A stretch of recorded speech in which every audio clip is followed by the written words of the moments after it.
Guarded Lies. A dark romance novel. Prologue. The lobby of Cross Security Solutions looked more like a five-star hotel than a private military contractor's headquarters. Sloane Keller stood just inside the glass doors, taking it all in with the trained eye of someone who'd spent the last decade evaluating threats. Marble floors polished to a mirror shine. Minimalist furniture in shades of charcoal and cream. A reception desk staffed by a woman whose posture screamed former Secret Service. Everything about this place whispered money and power. And control. Sloane adjusted the strap of her leather portfolio, the only bag she'd brought, containing her resume, certifications, and discharge papers from military intelligence. She'd worn her best interview suit, charcoal gray, tailored to hide the compact Glock she carried at her hip out of habit. Professional, but not soft. She'd learned a long time ago that in this industry, looking too polished made you seem inexperienced. Looking too hard made you seem desperate. She needed to look competent, unshakable. The kind of person Julian Cross would want on his team. The receptionist glanced up, her expression pleasant but assessing. "Miss Keller?" "Yes." "Mr. Cross will see you now. 10th floor, corner office. The elevator is to your right." Sloane nodded her thanks and crossed the lobby, heels clicking against marble. The elevator doors opened silently, revealing an interior lined with dark wood and brushed steel. She stepped inside, pressed the button for the 10th floor, and watched the doors slide shut. As the elevator climbed, she forced herself to breathe normally. She'd faced armed insurgents in Kandahar, interrogated war criminals in black sites, survived a helicopter crash that killed 3 members of her unit. A job interview shouldn't make her nervous. But this wasn't just any job. Cross Security Solutions was the most exclusive protection firm in North America. They didn't guard celebrities or politicians. They protected people whose names never appeared in the press. Billionaires, heads of state, witnesses in cases that could topple governments. The kind of clients who paid 7 figures for anonymity and absolute discretion. Getting hired here would mean financial security for the first time in Sloane's life. It would mean respect in an industry that still viewed women as liabilities. It would mean she'd finally built something her father could be proud of, even if he'd never say it out loud. The elevator chimed softly. 10th floor. The doors opened onto a hallway that was somehow even more intimidating than the lobby. Floor-to-ceiling windows overlooked downtown Seattle, the city sprawling beneath a steel-gray sky. The walls were lined with black and white photographs, candid shots of people Sloane vaguely recognized. A tech CEO boarding a plane, a foreign diplomat at a summit, a woman she was 90% sure was European royalty, laughing at something off camera. Clients, she realized, proof of success. At the end of the hall, a door stood open. Through it, Sloane could see a massive corner office, more windows, and a desk that looked like it had been carved from a single piece of obsidian. She walked forward, each step measured and deliberate, and stopped at the threshold. "Miss Keller," the voice came from the right, near the windows. Sloane turned and forgot how to breathe. Julian Cross stood with his back to the city, hands in the pockets of tailored black trousers, white dress shirt rolled to the elbows. He was tall, at least 6'3", with the kind of lean, athletic build that suggested disciplined training rather than vanity. Dark hair, slightly too long, brushed back from a face that belonged on a Renaissance sculpture. Sharp cheekbones, a jaw that could cut glass, and eyes the color of winter fog. But it wasn't his looks that made Sloane's pulse spike. It was the way he looked at her. Like he could see straight through the expensive suit and professional demeanor to every secret she'd ever kept. Like he was cataloging her strengths and weaknesses in the time it took her to cross the room, like she was a puzzle he'd already started solving. "Mr. Cross." She extended her hand, proud that it didn't shake. "Thank you for seeing me." His handshake was firm, brief, impersonal. His skin was warm. She noticed calluses on his palm, someone who still trained regularly, who didn't just sign checks from behind a desk. Sit. He gestured to one of two chairs facing the desk, then moved to his own seat with fluid economy of movement. Sloane sat, crossing her legs at the ankle, portfolio balanced on her lap. She'd been in dozens of interviews over the years. This should feel routine.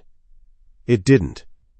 Julian leaned back in his chair, fingers steepled beneath his chin, and studied her with unnerving focus. "Your resume is impressive," he said. 8 years military intelligence, fluent in Arabic and Farsi, weapons expert, hand-to-hand combat instructor. Honorable discharge. 3 years with Sentinel Group after that, assigned to high-value targets in conflict zones. Yes, sir. Why did you leave Sentinel? The question she'd been expecting. Sloane had practiced the answer until it sounded natural. I wanted to work domestically. Fewer deployments, more control over my assignments. Julian's expression didn't change, but something flickered in his eyes. Skepticism, maybe. Or recognition of a carefully constructed lie. Try again, he said quietly. Sloane's spine stiffened. Excuse me? You're lying. He said it without accusation, just fact. Or at least not telling the whole truth.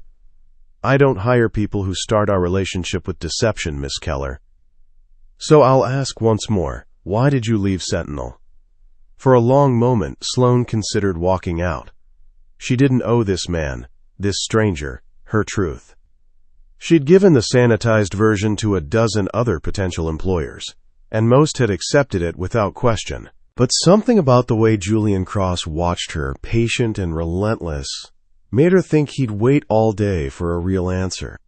And maybe, just maybe, he'd respect her more for giving it. My team leader made a call that got 2 people killed, she said, voice flat. He ignored my intel, went in without proper recon, and walked into an ambush. When I reported it up the chain, I was told to keep my mouth shut. Sentinel protects its own, even when they're incompetent. So I quit. Silence. Julian's expression remained unreadable, but she saw the slight tilt of his head, listening. I don't work for people who value loyalty over competence, Sloane continued. I don't protect egos. I protect lives. If that makes me difficult to work with, so be it. It makes you exactly what I'm looking for. Julian reached for a folder on his desk, flipped it open. I've already done my background check, Miss Keller. I know about the incident in Baghdad. I know your team leader blamed you for the ambush. I know Sentinel quietly forced you out rather than admit one of their senior operatives screwed up. Sloane's jaw tightened. Of course he knew. Men like Julian Cross didn't interview people without knowing everything about them first. Then why ask? She said. Because I wanted to see if you'd tell me the truth. He closed the folder, met her eyes again. In this industry, lies are currency. Everyone has a version of themselves they sell to clients, to employers, to the world. But the people who work for me, I need to know who they really are. Because when things go wrong, and they always do eventually, I need operatives who won't fold under pressure or hide behind excuses. I don't fold. The words came out harder than she'd intended. No, Julian agreed. You don't. You also don't trust easily, you have control issues, and you'd rather take a bullet than ask for help. Sloane's breath caught. You got all that from my resume? I got that from watching you walk into my office. He leaned forward, elbows on the desk. You scanned for exits the moment you entered the building. You're carrying concealed, right hip, probably a Glock 19. You sat with your back to the wall, even though it meant choosing the less comfortable chair. And you've been evaluating me since the second you saw me, trying to determine if I'm a threat. Are you? The question slipped out before she could stop it. Julian's lips curved into something that wasn't quite a smile. That depends on your definition of threat. The air between them shifted, charged. Sloane felt it like static electricity, raising the fine hairs on her arms. She should say something, steer the conversation back to professional territory. But she couldn't look away from those gray eyes, couldn't shake the feeling that she'd just stepped into something far more dangerous than a job interview. Julian broke the moment first, sitting back, expression cooling to professional neutrality. "I'm offering you the position," he said. "Starting salary is $150, plus bonuses based on assignment difficulty. Full benefits, including medical and psychological support. We have therapists on retainer who specialize in post-traumatic stress. You'll start with domestic assignments, lower-risk clients, until you've proven yourself. If you perform well, you'll move up to higher-value contracts." Sloane's mind raced. $150,000 was more than she'd made in her best year at Sentinel, and he was offering it as a starting salary. "What's the catch?" she asked. "The catch is that you belong to me." The words hung in the air, loaded with meaning that had nothing to do with employment contracts. Julian's expression didn't change, but Sloane saw the intentionality in his phrasing. He'd chosen those words deliberately. A test, maybe, or a warning. "When you sign with Cross Security," he continued, voice smooth and controlled, "you don't take outside contracts. You don't freelance. You don't share information with former employers or competitors. Your loyalty is to this company, to me, exclusively." "That's standard for the industry," Sloane said, though her pulse had kicked up a notch. "It is, but I enforce it more strictly than most." He pulled a contract from his desk drawer, slid it across the polished surface toward her. "Read it. Take your time. If you have questions, ask them now. Once you sign, there's a probationary period of 6 months. After that, you're locked in for a minimum of 2 years. Sloane picked up the contract, scanned the first page. The terms were exactly as he'd described: generous salary, comprehensive benefits, strict non-compete clauses. But it was the final clause that made her pause. Employees of Cross Security Solutions are expected to maintain the highest standards of professional conduct at all times. Personal relationships that could compromise operational security or create conflicts of interest are strictly prohibited. Any violation of this policy will result in immediate termination. She looked up. "No fraternization." "Correct.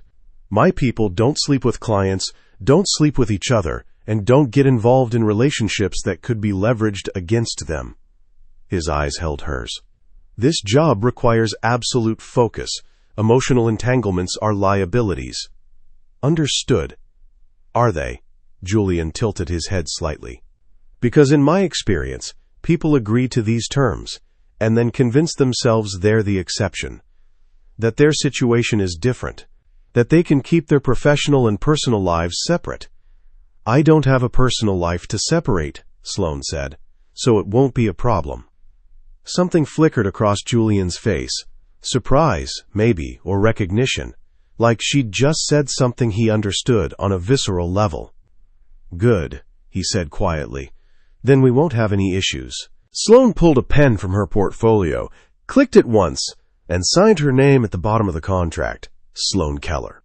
The letters looked strange on the expensive paper, like they belonged to someone else. Maybe they did. Maybe the woman who walked out of this office wouldn't be the same one who'd walked in.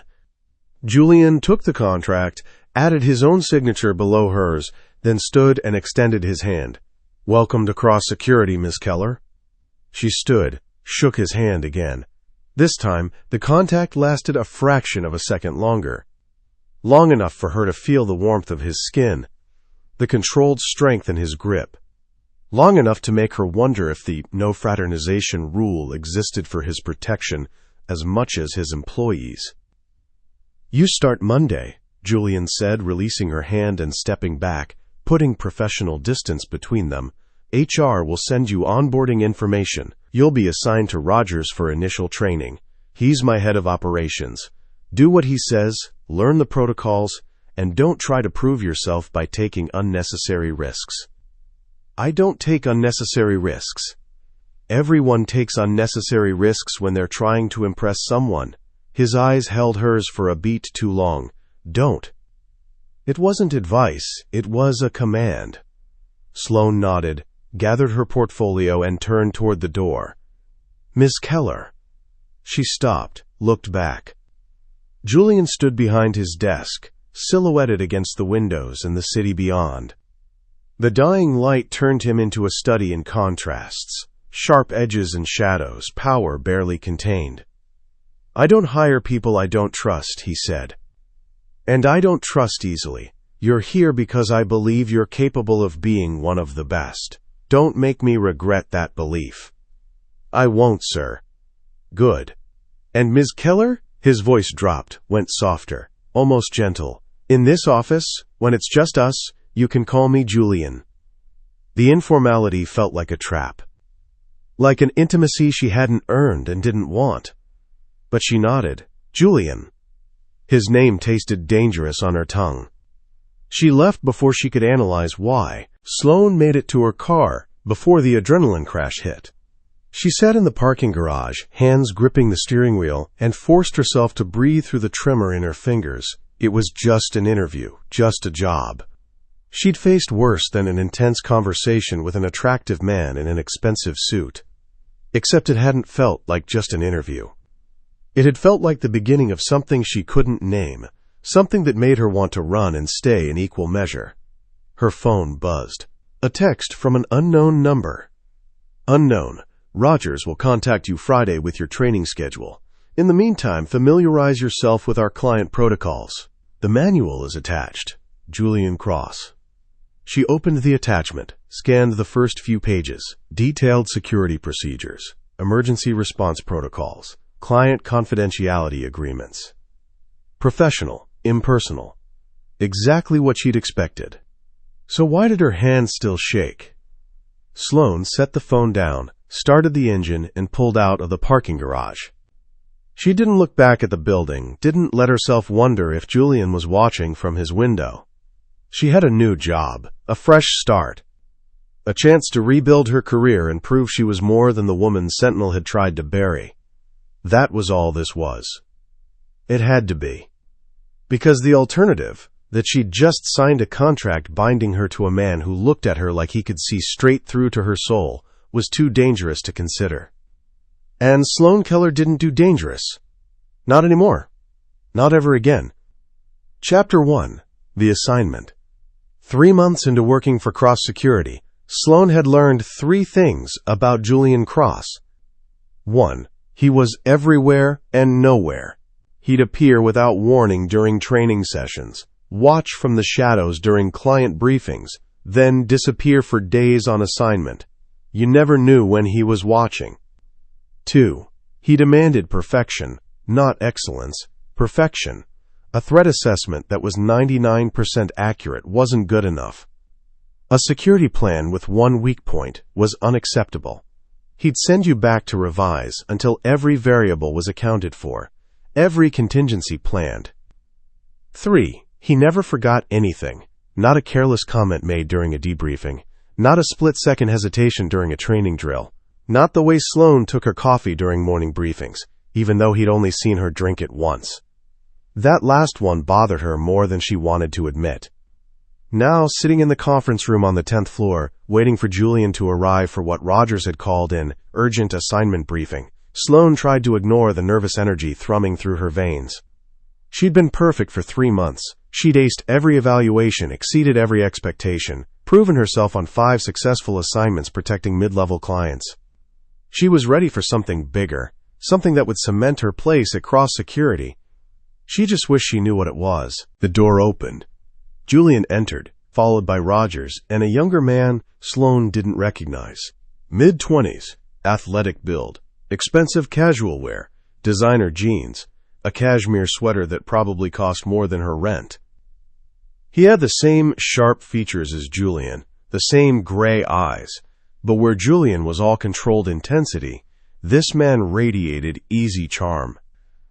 "Sloane Keller," Julian said, his voice carrying that familiar note of command. "This is Owen Cross, my half-brother." Owen's face lit up with a smile that was probably devastating to most women. He extended his hand. "The famous Sloane Keller. Rogers won't shut up about how good you are."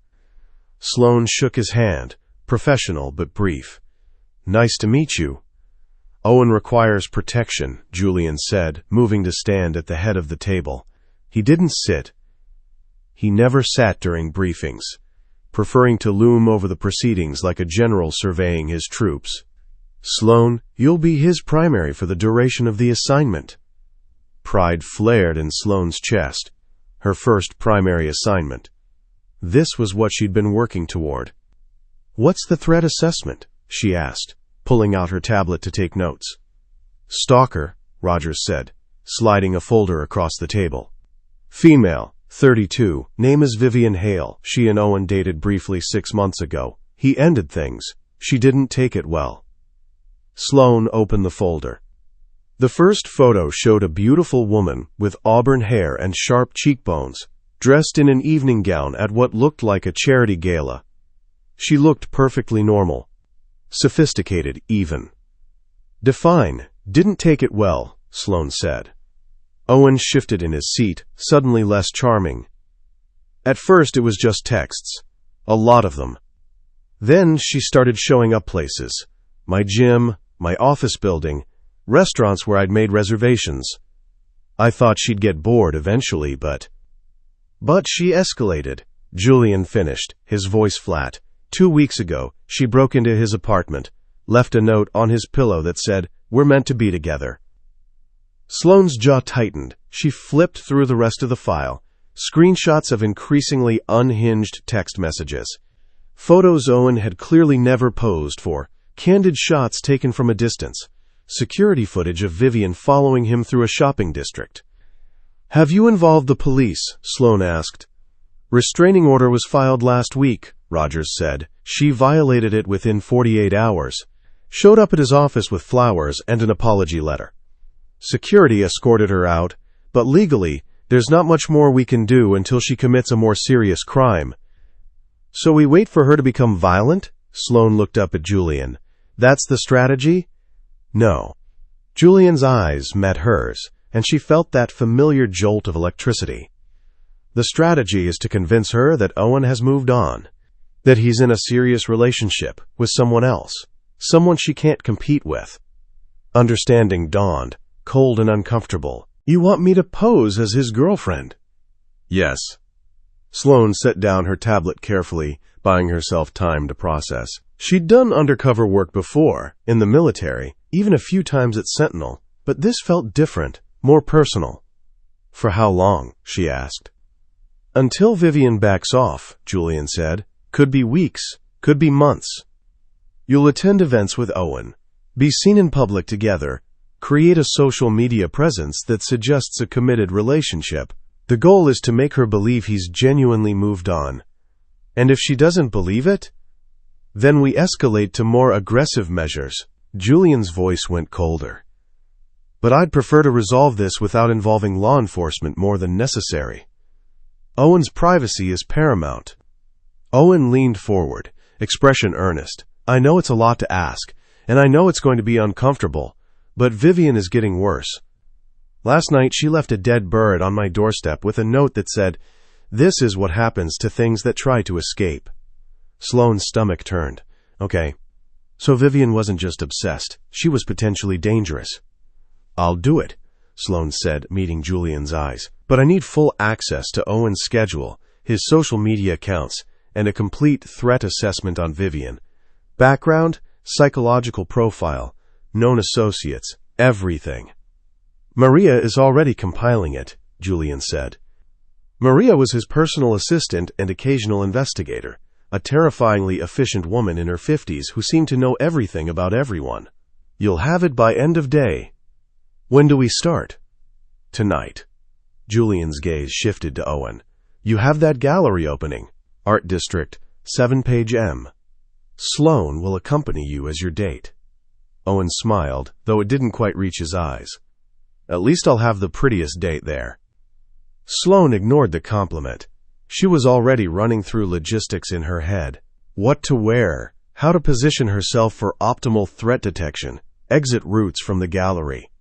"I'll need to brief with Owen privately," she said to Julian. "Go over behavioral patterns, communication signals, what looks natural versus staged." Agreed. Rogers, clear conference room B for the next 2 hours. Julian moved toward the door, then paused. Sloane, a word, privately. Her pulse kicked up. Owen and Rogers filed out, leaving her alone with Julian in the suddenly too small conference room. He didn't speak immediately. Just looked at her with that unnerving intensity, like he was reading a language written on her skin. "You don't have to take this assignment," he said finally. "I can put someone else on it. I'm the best option, and you know it. I'm trained, I'm capable, and I don't have any personal connections that could complicate things. That's not what I'm concerned about." Julian moved closer, and Sloane fought the urge to step back. He stopped just inside her personal space, close enough that she could smell his cologne, something dark and expensive. "This assignment requires you to be physically affectionate with Owen. Hold his hand, kiss him for appearances, act like you're in love. Are you comfortable with that?" "It's just a role. I've played roles before." "Not like this." His voice dropped, went quieter. "Not where you'll be performing intimacy with someone while I'm watching." The words landed like a punch. Sloane's breath caught. "Why would you be watching?" she asked carefully. "Because I'm Owen's brother. Because Vivian knows who I am and what I do. If I'm not present at some of these events, she'll find it suspicious." His jaw tightened almost imperceptibly. "And because I don't trust anyone else to keep him safe." It was a reasonable explanation. Logical, even. So why did it feel like a lie? "I can handle it," Sloane said, forcing steel into her voice. "This is my job. I won't let personal discomfort compromise the assignment." "Personal discomfort," Julian repeated, something unreadable flickering in his eyes. "Is that what this is? What else would it be?" The question hung between them, heavy with implications neither of them was willing to name. Julian stepped back, and Sloane could breathe again. "Rogers will provide you with an expense account for clothing and accessories. You'll need to look the part. Owen's girlfriends tend toward high-end fashion." His voice had gone professional again, all business. "And Sloane?" "Yes?" "If at any point you feel unsafe, if Vivian escalates beyond what you can handle, you pull out. No heroics. No trying to prove yourself. You call for backup and you extract. Understood?" "Understood." He turned to leave, then stopped at the door, looked back. "You'll be excellent at this," he said quietly. "That's what worries me." Then he was gone, leaving Sloane alone in the conference room with a racing heart and the terrible certainty that she'd just agreed to something far more dangerous than playing bodyguard. 6 hours later, Sloane stood in front of her bathroom mirror, barely recognizing herself. The dress was midnight blue silk, cut to skim her curves, without being obvious about it. It had cost $3,000, charged to the company card Maria had provided, and felt like wearing liquid moonlight. Her hair, usually pulled back in a practical ponytail, fell in loose waves past her shoulders. Makeup she'd applied with a precision usually reserved for field work made her eyes look larger, her lips fuller. She looked like someone who belonged on Owen Cross's arm. She looked like someone Julian Cross might actually notice. That thought made her hands shake as she fastened diamond earrings, borrowed from the company's asset closet, a room full of jewelry, watches, and accessories for exactly these kinds of assignments.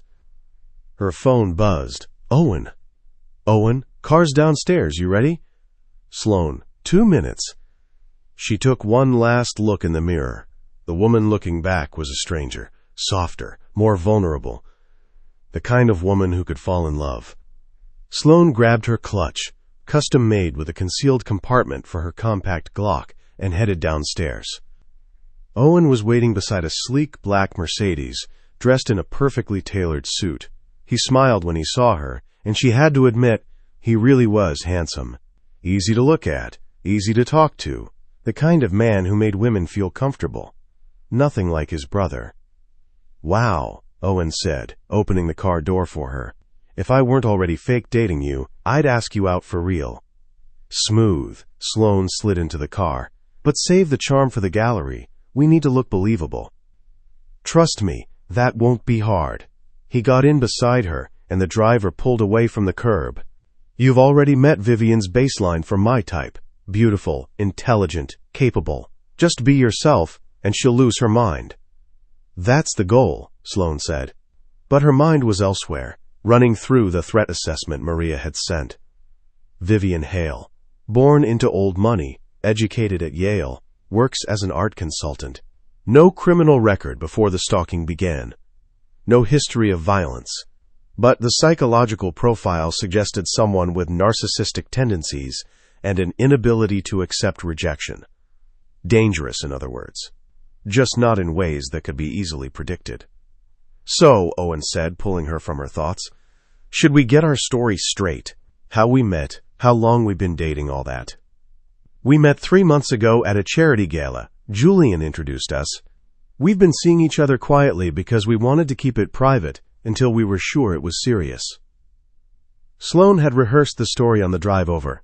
You pursued me. I was reluctant at first because of the professional connection, but you wore me down with persistence and terrible jokes. Owen laughed. Terrible jokes. That tracks. The key is to keep it simple. Don't over-explain. If someone asks a question we haven't prepared for, defer to me. I'll fill in the blanks. You're really good at this. It's my job. The gallery was in a converted warehouse in the art district, all exposed brick and industrial lighting. A line of well-dressed people waited outside, and Sloane spotted at least 3 photographers. She'll be watching, Sloane said quietly as the car pulled up. Vivian.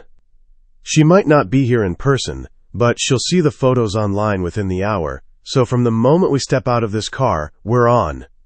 Owen nodded, suddenly serious. Understood. The driver opened Sloane's door. She stepped out, and immediately Owen was there, offering his hand. She took it, let him help her from the car, and felt the flash of cameras. His hand was warm, his grip confident, but not possessive. Nothing like Julian's. Stop it, she told herself. Focus. Owen tucked her hand into the crook of his arm, leaned close like he was whispering something intimate. You okay? He asked quietly. Perfect. Let's go sell this. They walked the red carpet, because apparently even art gallery openings had red carpets now, with Owen's hand at the small of her back. Protective. Attentive. Every inch the devoted boyfriend. Sloane smiled, laughed at something Owen said, played her part with precision, and tried very hard not to think about the fact that somewhere in this crowd, Julian Cross was watching. Julian stood near the back of the gallery, a glass of champagne he hadn't touched in his hand, and tried to remember the last time he'd wanted to hit his own brother. It had been years, maybe never. But watching Owen lean close to whisper in Sloane's ear, watching her laugh and touch his arm, watching them play the perfect couple, it was taking every ounce of control Julian had not to cross the room and put his fist through Owen's face, which was insane. This was his plan, his assignment. He'd personally selected Sloane for this job because she was the best, because she could pull it off convincingly, because Owen needed protection and Sloane needed a challenge. He'd known what it would entail. He just hadn't anticipated how much he'd hate it. They're good together. Maria appeared at his elbow, her voice carefully neutral. Very believable.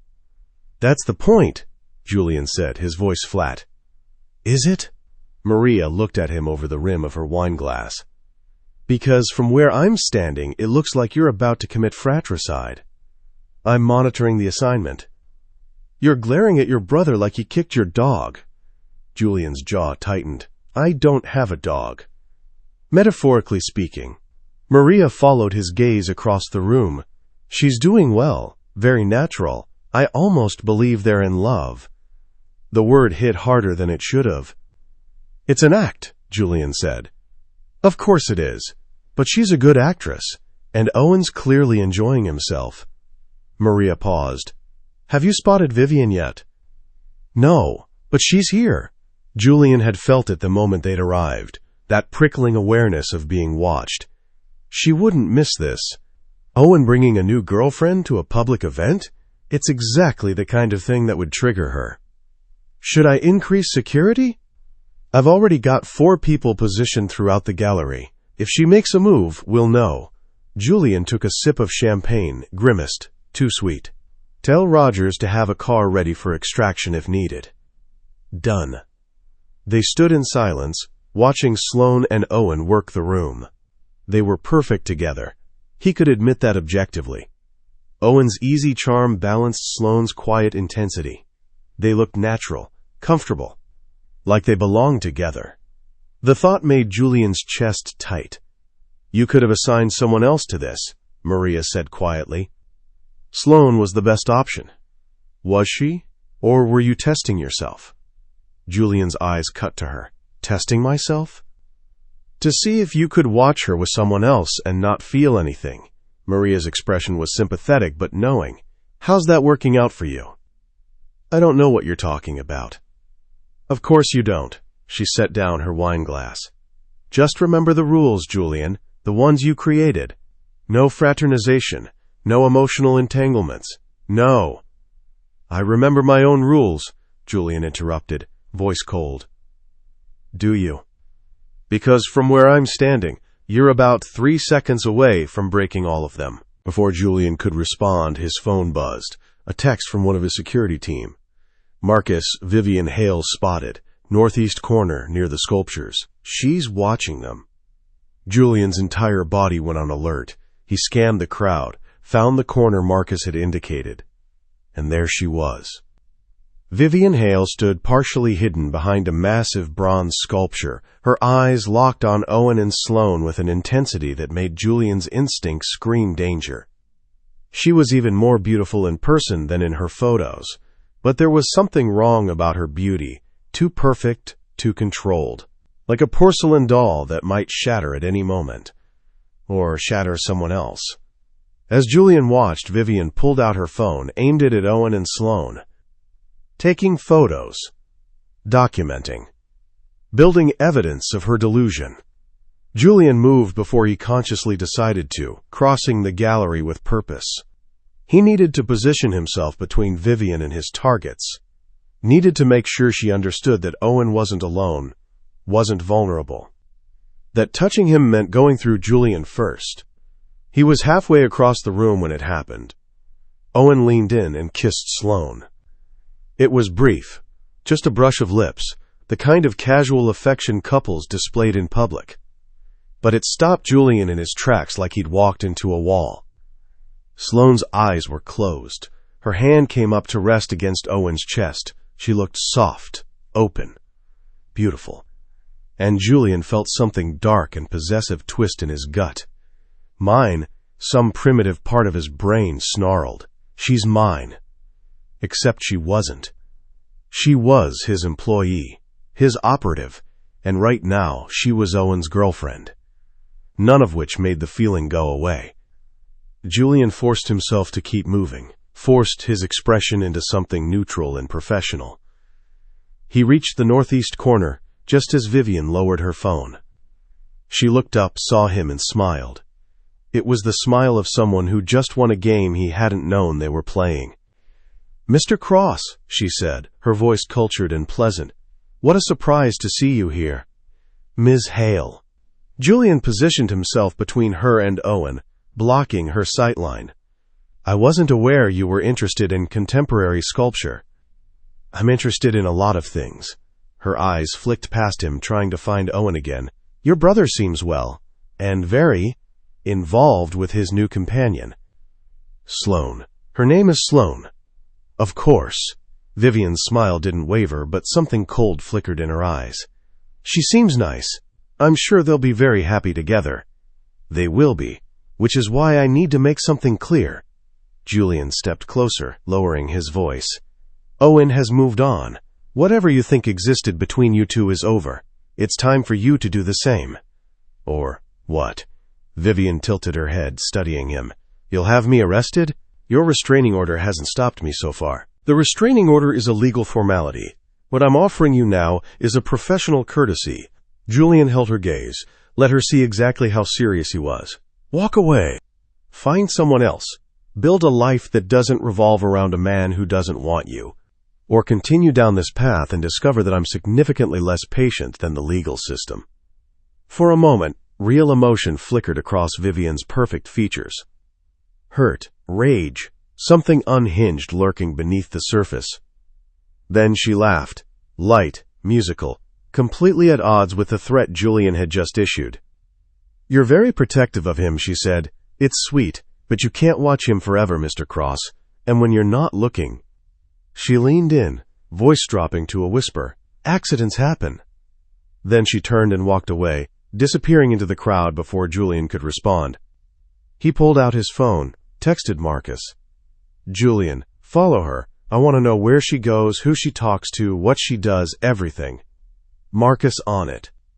Julian scanned the room, found Sloane and Owen near the champagne fountain. Sloane's hand was in Owen's, her smile perfectly calibrated. But her eyes found Julian's across the crowd. And in that moment, he saw it, the question she was too professional to ask aloud. "Are you okay?" He nodded once. A silent answer, "I'm fine." It was a lie. He wasn't fine. He was standing in a gallery, watching the woman he'd hired pretend to be in love with his brother, while the stalker he was supposed to be deterring had just threatened Owen's life.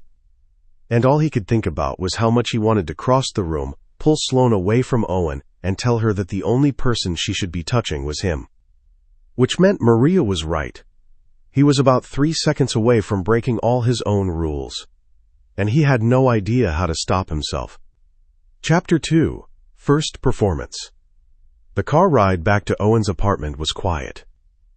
Sloane sat in the back seat, replaying the evening in her mind with the methodical precision of a post-mission debrief. The kiss had been Owen's idea. A spontaneous decision when he'd spotted Vivian watching from across the gallery. Sloane had gone with it, playing her part, making it look natural. It had meant nothing. So why did she still feel Julian's eyes on her like a brand? "You were amazing tonight," Owen said, breaking the silence. "Seriously, I almost believed we were dating." "That's the goal." Sloane kept her voice professional. "Did you see Vivian's reaction?" "I saw Julian talking to her. What was that about?" "Probably issuing a warning. He's protective of you." "He's protective of everything." Owen leaned back against the leather seat. "But yeah, especially me. I'm the screw-up baby brother. The one who needs constant saving." There was an edge to his voice. Resentment, maybe, or just exhaustion. "You're not a screw-up," Sloane said. "You're a target of someone's obsession." "That's not your fault." "Isn't it? I dated her. I let her get close. If I'd been more careful, then she would have fixated on someone else. People like Vivian don't need a reason. They create their own narrative." Sloane had read enough psychological profiles to know how stalkers operated. You ended things when you realized it wasn't working. You did everything right. Owen looked at her, something grateful in his expression. "Julian said you were good at your job. He didn't mention you were also good at making people feel less shitty about themselves." Hidden talent. The car pulled up outside Owen's building, a luxury high-rise in downtown Seattle with the kind of security that should have kept Vivian out but clearly hadn't. "I'll walk you up," Sloane said. "Do a security sweep of the apartment." "You don't have to." "Yes, I do. That's the job." They rode the elevator to the 20th floor in silence. Sloane kept her hand near her clutch, ready to draw if needed. The chances of Vivian being here were low. She was probably still at the gallery, or following them at a distance. But Sloane hadn't survived 8 years in military intelligence by making assumptions. Owen's apartment was exactly what she'd expected. Expensive, modern, with floor-to-ceiling windows overlooking the city. The kind of place that screamed wealth but felt somehow empty. Like a hotel room, waiting for a guest to arrive. Sloane cleared each room methodically. Bedroom, bathroom, kitchen, study. Everything was as it should be. No signs of forced entry, no unwelcome surprises. "You're clear," she said, returning to the living room where Owen had poured himself a scotch. "Want one?" He held up the bottle. "I'm working." "You're off the clock. We're back, the event is over, and I'm safely locked in my fortress." He poured a second glass anyway, set it on the counter. "One drink. You've earned it." Sloane hesitated, then picked up the glass. One drink wouldn't impair her judgment. And Owen was right. Technically, the assignment for tonight was complete. 2 successful performances, Owen said, raising his glass. 2 successful performances. The scotch burned pleasantly on the way down. Sloane set the glass on the counter, already planning her exit strategy. She needed to debrief with Julian, file her report, and... Her phone buzzed. "Julian, my office. Now." Her stomach dropped. It was past midnight. Whatever this was, it wasn't routine. "I have to go," she said to Owen. "Keep your doors locked, alarm-armed, if anything feels wrong." "I call you, I know." Owen smiled, but it didn't reach his eyes. "Thanks, Sloane, for everything." She nodded and left, already pulling up Julian's number as she rode the elevator down. He answered on the first ring. "I'm on my way," she said before he could speak. "What happened?" Vivian posted on social media. Julian's voice was tight with controlled anger. "Photos of you and Owen, with commentary that's concerning." "How concerning?" "See for yourself." He sent her a link. Sloane opened it in the car, her pulse kicking up as the page loaded. It was Vivian's Instagram account. The photos were exactly what Sloane expected. Her and Owen at the gallery, holding hands, laughing, the kiss. But it was the caption that made her blood run cold. "Some people don't know when they're making a mistake, but don't worry, Owen. I'll save you from her. Just like I'll save us. #TrueLove, #MeAndToby, #He's not worth you." "She's escalating," Sloane said. "Yes, which means we need to adjust our strategy." Julian's voice was all business now, no emotion. "I'll brief you when you get here." He hung up. 20 minutes later, Sloane stepped off the elevator onto the 10th floor of Cross Security. The building was mostly dark, just security lights and the glow from Julian's office at the end of the hall. She found him standing at the windows, hands in his pockets, staring out at the city like he was trying to read answers in the scattered lights. He didn't turn when she entered.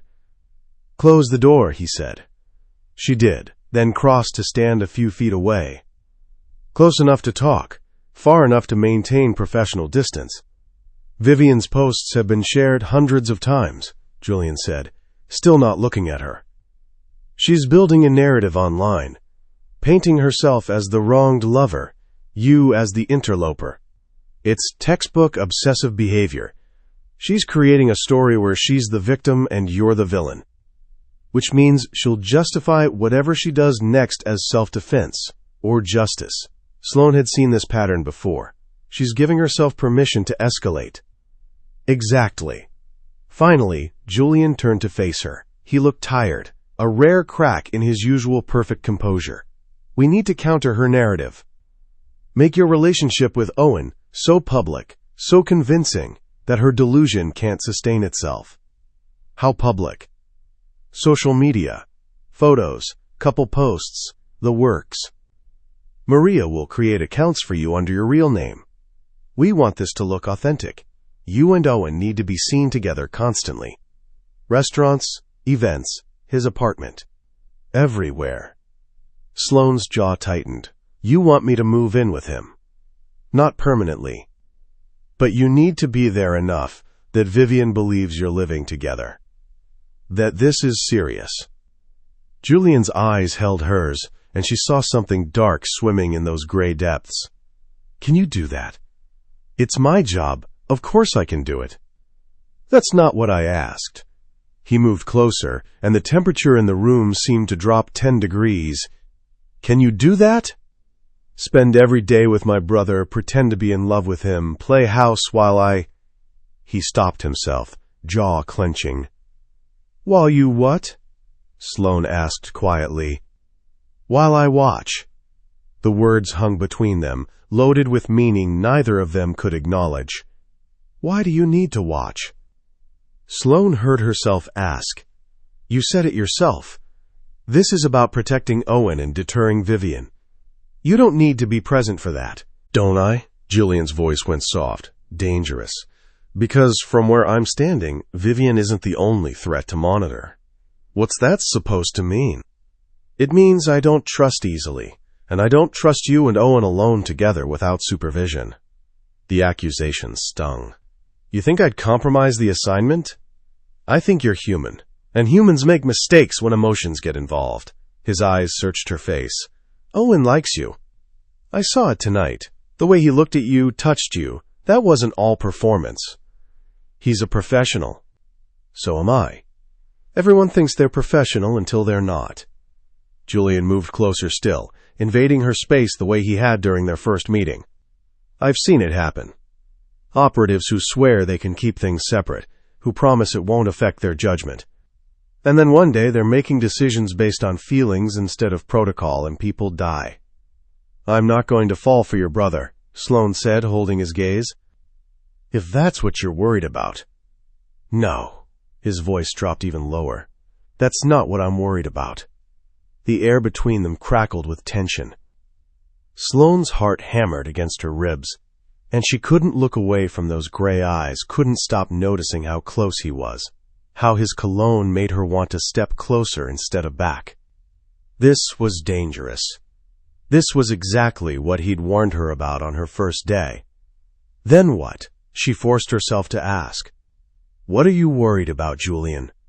For a long moment he didn't answer, just looked at her like she was a problem he couldn't solve, a variable he couldn't account for. Then he stepped back, and the moment shattered. Nothing. I'm not worried about anything. His voice went professional again, all emotion locked down. You'll start spending nights at Owen's apartment tomorrow. Maria will provide you with everything you need. Clothing, toiletries, anything to make it look like you're living there. I want photos posted daily. Breakfast together, watching TV, domestic moments. Make Vivian believe this is real. And you'll be watching, Sloane said. Not a question. I'll be monitoring the situation. There's a difference. Is there? His eyes flashed. Don't question my methods, Sloane. You work for me. You follow my orders. That's the agreement. It was the first time he'd pulled rank on her since she'd started working for Cross Security.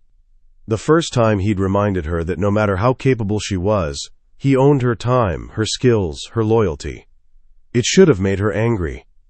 Instead, it made something low in her stomach tighten with an emotion she didn't want to name. Understood, sir, she said, voice flat. Good. He turned back to the windows, dismissing her. Rogers will send you the updated protocols in the morning. Get some sleep. Tomorrow is going to be a long day.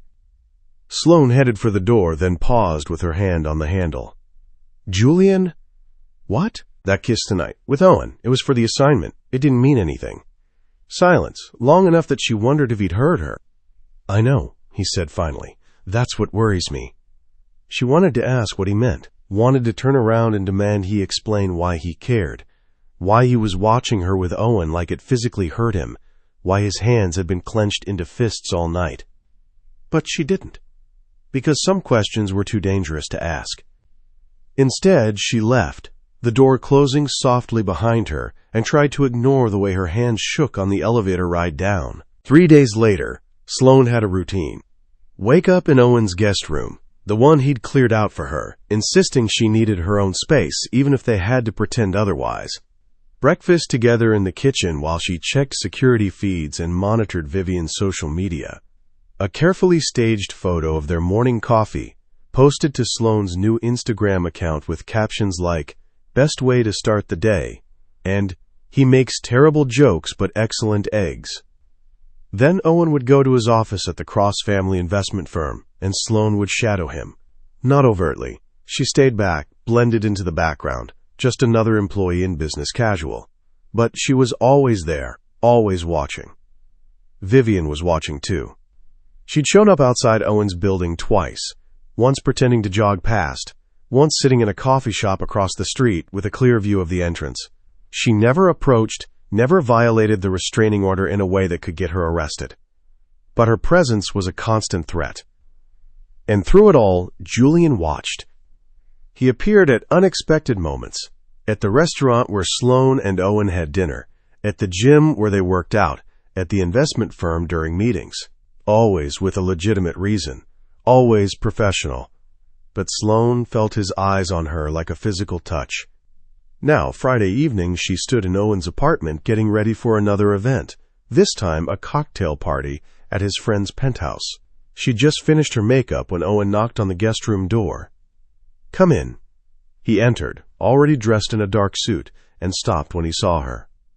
"Wow, you look." He trailed off, smiling. "I'm running out of compliments. How many different ways can I say you're stunning?" "You could try adequate or passable." Sloane turned back to the mirror, fastening her earrings. "Keep expectations low." Too late for that. Owen leaned against the doorframe. "Can I ask you something? And I want an honest answer." "Depends on the question." "Do you ever feel weird about this?" "The pretending, I mean. The fake relationship." He paused. "Because I do, sometimes."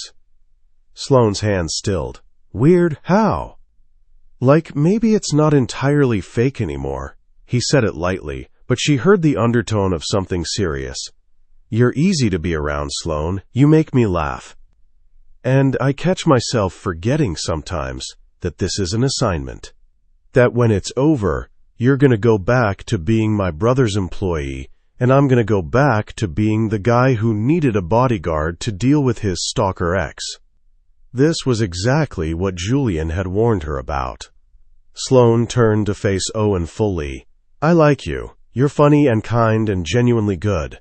But this," she gestured between them, "is a job, a performance. When Vivian backs off, it ends. We both know that." "I know, I do, I just—" He ran a hand through his hair. "I guess I'm saying if things were different, if we'd met some other way, I'd have asked you out for real."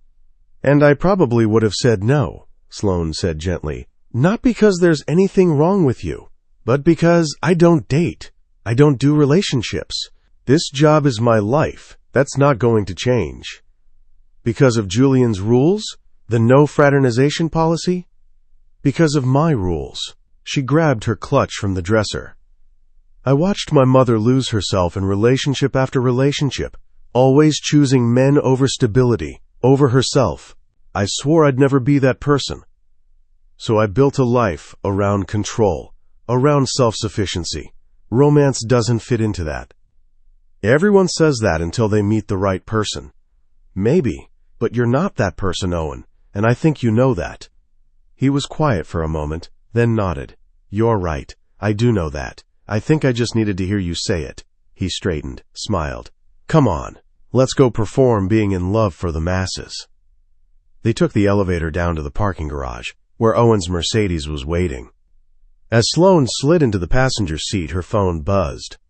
Vivian was spotted near the venue an hour ago. Be alert." Her pulse kicked up. Sloane, understood. "Do you want us to cancel?" Julian, "No. We need to show we're not afraid of her, but I'll have extra security in place." Sloane, "Will you be there?" The three dots appeared, disappeared, appeared again. Finally, Julian, "Yes."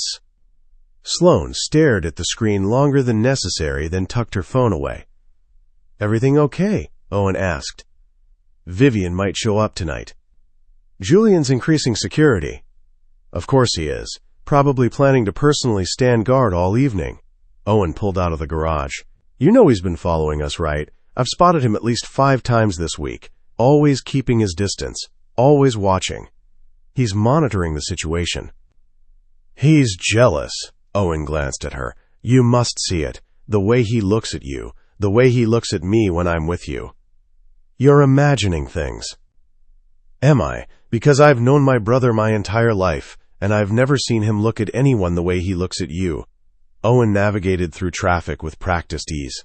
"He wants you, Sloane. He's just too controlled to admit it. Julian doesn't want anyone. He's married to his work." "Everyone says that until they meet the right person." Owen echoed his earlier words, smiling slightly. Sloane didn't respond. Because the truth was, she'd noticed too. The way Julian's jaw tightened when Owen touched her. The way his hands would clench when they kissed for cameras. The way his eyes tracked her movements like she was the most important thing in any room. But noticing and acknowledging were different things. The party was in full swing when they arrived. A penthouse apartment overlooking Elliott Bay, filled with the kind of people Sloane used to serve drinks to in her pre-military life. Tech entrepreneurs, venture capitalists, trust fund kids playing at business. Owen's hands settled at the small of her back as they entered, and Sloane automatically scanned the crowd for threats. That's when she saw Julian. He stood near the windows, champagne in hand, deep in conversation with an older man Sloane recognized from Forbes covers, but his eyes found hers the moment she entered, and held. The intensity of his gaze made her breath catch. It wasn't professional observation. It was something rawer, more primal. Possession, maybe. Or hunger. Owen led her through the crowd, introducing her to friends and business associates. Sloane played her part, laughing at jokes, asking intelligent questions, playing the devoted girlfriend with practiced ease. But she was always aware of Julian. His presence was a magnetic pull she couldn't ignore. Around 10 p.m., Owen was pulled into a conversation with potential investors. Sloane excused herself to the restroom, needing a moment alone to recalibrate. She was washing her hands when the door opened behind her. Julian's reflection appeared in the mirror. "This is the women's room," Sloane said, proud that her voice was steady. "I know." He locked the door behind him. Sloane's heart hammered. "What are you doing?" "Making sure you're safe. Vivian was spotted in the building 15 minutes ago." "So you followed me into the bathroom?" "I followed you everywhere tonight." He moved closer, and suddenly the spacious bathroom felt tiny. "Because watching you pretend to be in love with my brother is the closest thing to torture I've experienced, and I needed to remind myself why I'm doing this." "Why are you doing this?" Sloane turned to face him fully. "You could have assigned anyone to this case, but you chose me. Why?" "Because you're the best." "Bullshit." The word came out harder than she intended. "Rogers is better at undercover work. Martinez has more experience with stalker cases. You chose me for a reason, and I want to know what it is." Julian's jaw tightened. For a long moment she thought he wouldn't answer. Then, "Because I wanted to see if I could watch you with someone else and not feel anything." The confession hung between them, raw and honest. "And?" Sloane whispered. "And I can't." He closed the remaining distance between them, backing her against the counter. "I can't watch him touch you. Can't watch you smile at him. Can't watch you play house and pretend I'm not losing my mind." "Julian." "I know the rules. I created them. No fraternization, no emotional entanglements, no compromising the job." His hands gripped the counter on either side of her hips, caging her in. "But every time he kisses you, every time you look at him like he matters, I want to cross that room and remind you who you really work for." "This is the assignment," Sloane said, but her voice had gone breathless. "You told me to make it convincing." "I know, and you are. You're so convincing I almost believe it myself." His eyes searched her face. "Tell me you feel nothing when you kiss him. Tell me this is just a job, and you're not starting to care about my brother." "I don't." She stopped, because lying to Julian felt impossible when he was this close, when she could feel the heat of his body, smell his cologne, see the barely contained hunger in his eyes. "I don't care about Owen, not the way you're implying." "Then who do you care about?" The question was a trap. They both knew it. But Sloane was tired of pretending, tired of performing, tired of denying what she felt every time Julian looked at her. "You," she whispered, "I care about you. Even though I shouldn't. Even though it's against every rule you've set. I think about you constantly. Wonder what you're thinking when you watch me. Want to know if you feel this too." Julian's breath came faster. "This? This pull, this need. This feeling like I'm standing on the edge of something dangerous, and I can't decide if I want to step back or jump." "Sloane." Her name was a warning and a plea. "We can't." "I know. If we do this, if we cross this line, everything changes. Your job, my company, the rules that keep everyone safe." "I know," she repeated. And you still want to?" Instead of answering, Sloane reached up and pulled him down to her. The kiss was nothing like the ones she'd shared with Owen. Those had been careful, controlled, designed for cameras and witnesses. This was desperate, claiming. A year of tension and denial, finally breaking free. Julian's hands came up to frame her face, holding her like she was precious and breakable and entirely his.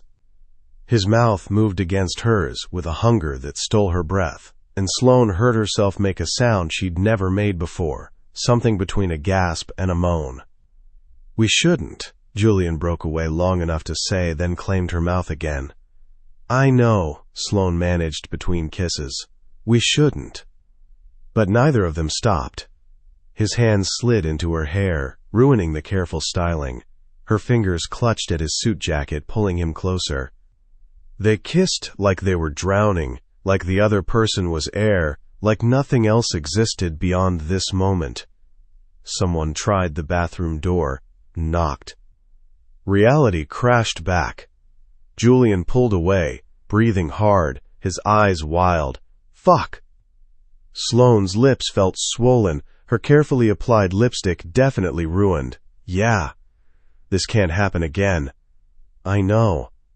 I'm serious, Sloane. We crossed a line tonight. But we can go back, pretend this didn't happen, keep things professional." "Can we?" She touched her lips, still feeling the ghost of his kiss. "Can you pretend?" "I've been pretending for a year," Julian said roughly. "Since the day you walked into my office. I can keep pretending." "Why?" "Because the alternative is losing control. And I don't lose control." He straightened his jacket, ran a hand through his hair. "This was a mistake, a moment of weakness. It won't happen again." He unlocked the door and left without looking back. Sloane stared at herself in the mirror. Her lipstick was smeared, her hair mussed, her pupils blown wide. She looked like a woman who'd been thoroughly kissed. She looked like a woman in trouble. And the worst part was, she couldn't bring herself to regret it. Chapter 3: The Stalker Escalates. Sloane didn't sleep that night. She lay in Owen's guest room, staring at the ceiling, replaying the bathroom kiss on an endless loop, the way Julian's hands had felt in her hair. The desperation in his voice when he'd said, "I can't watch him touch you."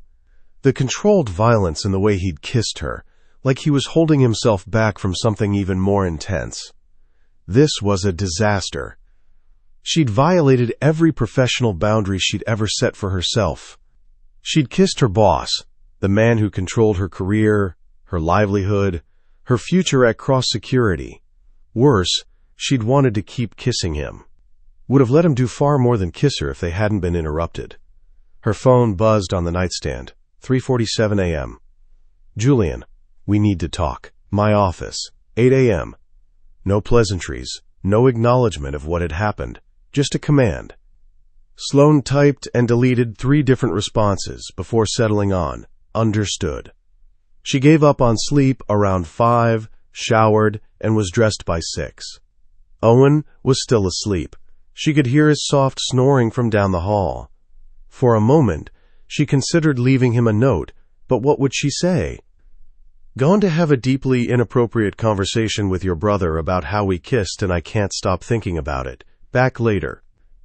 Instead, she slipped out quietly, took the stairs down to the parking garage, and drove through the pre-dawn streets to Cross Security headquarters. The building was mostly empty this early, just the night security team and the cleaning crew. Sloane rode the elevator to the 10th floor with a maintenance worker who didn't look at her twice. Julian's office door was open, light spilled into the hallway. He was already there, of course, probably hadn't slept either. She found him standing at the windows, his default position, she'd noticed, when he was processing something difficult. He wore different clothes than last night, which meant he'd gone home at some point. But his hair was still damp from a recent shower, and there were shadows under his eyes that spoke of exhaustion. "Close the door," he said without turning around.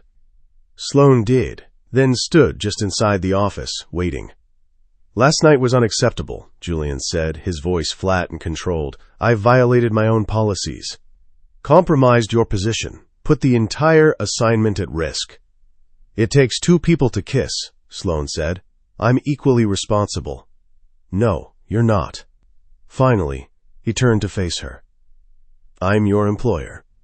I have power over your career, your income, your professional reputation. When I initiated that contact, I abused that power. There's no scenario where you're equally culpable. I kissed you back. I wanted it.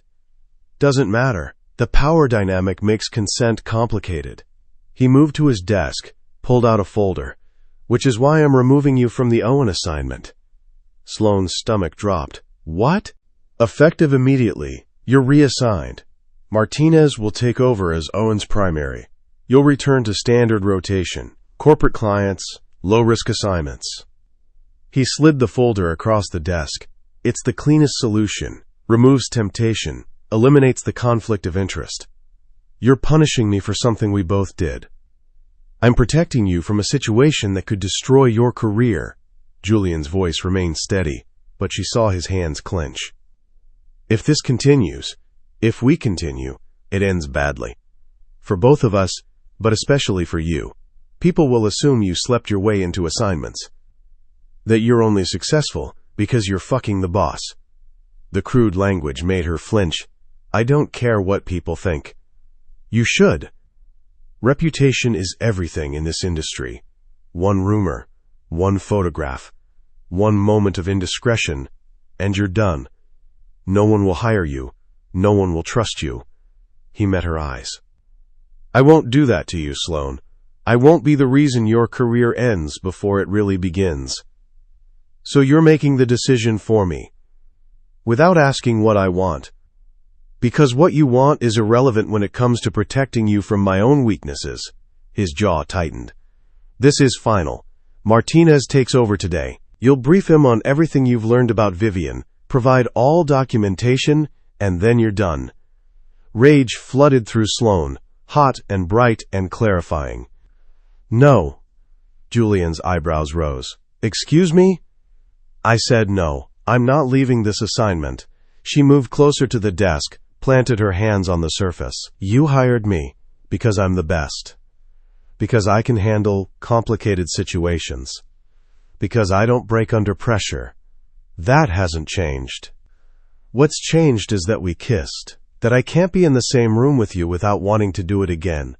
That's not sustainable, Sloane. Then don't be in the same room with me. Stop showing up at every event.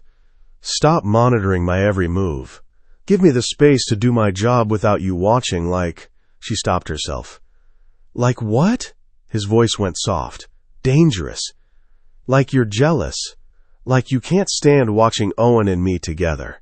I can't, Julian admitted. But that's my problem to manage, not yours. Then manage it. But don't pull me from this assignment because you can't control yourself. Sloane leaned forward. Vivian is escalating.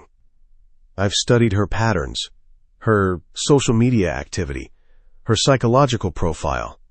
Martinez is good, but he doesn't have the same rapport with Owen. It'll take him weeks to get up to speed, and we don't have weeks. Martinez is competent. Competent isn't good enough, not with someone this unstable. Sloane pulled out her phone, showed him Vivian's latest Instagram post. It was a photo of Sloane and Owen from last night's party, but Vivian had edited it, drawn a red X over Sloane's face, added text that read, "Obstacles can be removed. Love always finds a way." Julian's expression went cold. When did she post this? 2 hours ago. It's already been shared 50 times. Her followers are encouraging her, telling her to fight for love, to not give up. Sloane set down her phone. She's building permission structures, creating a community that validates her delusion. Next step is action. Which is exactly why you need to be pulled out. If she's planning to hurt you, then I need to be prepared for it, and I am. I know how she thinks, how she operates. I can protect Owen better than anyone else on your team.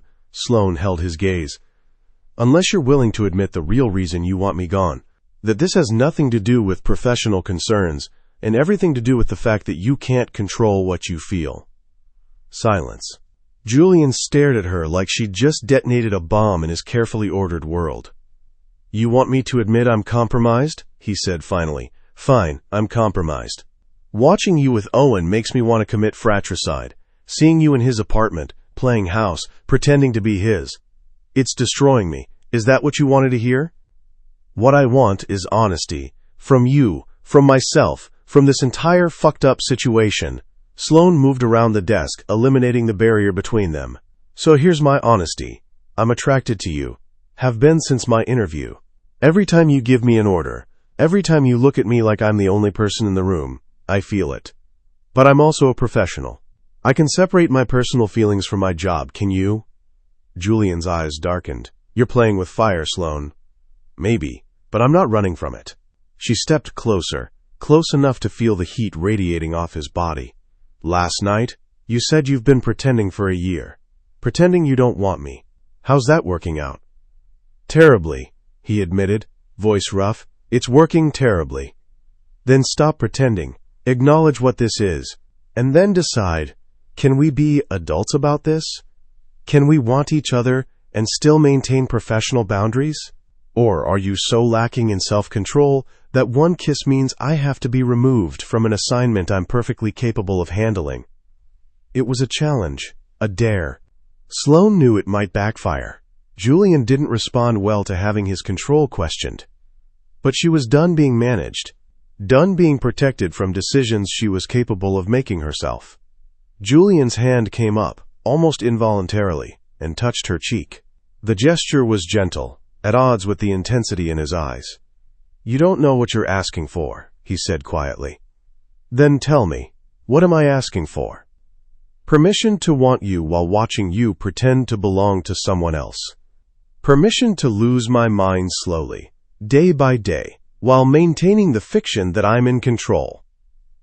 His thumb brushed across her lower lip. You're asking me to endure torture and call it professionalism. I'm asking you to trust me, to trust that I can do my job even if there's this. She gestured between them. Whatever this is a disaster waiting to happen. Or it's two adults who can acknowledge an attraction without acting on it inappropriately. Sloane caught his wrist, gently pulled his hand away from her face. I'm staying on the Owen assignment. Not because you're allowing it, but because it's the right call operationally. And you know it. Julian stared at her for a long moment. Then he stepped back, ran both hands through his hair. You're right, he said. Operationally, you're the best choice. Martinez doesn't have your skill set. He moved back to the windows, putting distance between them. But we need new boundaries, clear ones. Agreed. I stop attending events unless there's a credible security threat. I trust you to handle Owen's protection without my oversight. He turned to face her. And we don't discuss last night again. What happened in that bathroom was a mistake. It doesn't repeat. The words should have brought relief. Instead, they felt like loss. Understood, Sloane said. Good. Now brief me on Vivian's latest activity, and we'll adjust security protocols accordingly. Just like that, they were back to professional. Commander and operative. Boss and employee. But as Sloane pulled up her threat assessment and began walking Julian through Vivian's escalating behavior, she couldn't shake the memory of his hand on her face, his voice rough with want. This is a disaster waiting to happen. He was probably right. But Sloane had never been good at walking away from disasters. The text came 3 days later, while Sloane was at a coffee shop near Owen's office, monitoring his meeting with potential investors. Unknown number, you need to leave him. He doesn't love you, he loves me. If you don't end this, I'll end it for you. Sloane's blood went cold. She screenshot the message, immediately forwarded it to Julian and Maria. Julian, where are you? Sloane, Corner Brew, 5th and Madison. Owen's in a meeting across the street. Julian, stay there. I'm 10 minutes out. She wanted to argue. She didn't need backup for a threatening text. But the tactical part of her brain recognized this was escalation. Vivian had her number. Had likely been following close enough to see her routine. Sloane scanned the coffee shop. Mostly business people on laptops, a few students, a woman in the corner reading. The woman looked up. Vivian. Their eyes met across the crowded shop, and Vivian smiled. It was the smile of someone who just won a game Sloane hadn't known they were playing. Sloane's hand moved to her concealed weapon, but Vivian was already standing, gathering her things. She walked toward the exit, passing within 3 feet of Sloane's table. "He'll never love you the way he loves me," Vivian said, her voice conversational. "Pleasant. You're just a distraction, a mistake he'll regret." Then she was gone, disappearing into the street crowd before Sloane could react.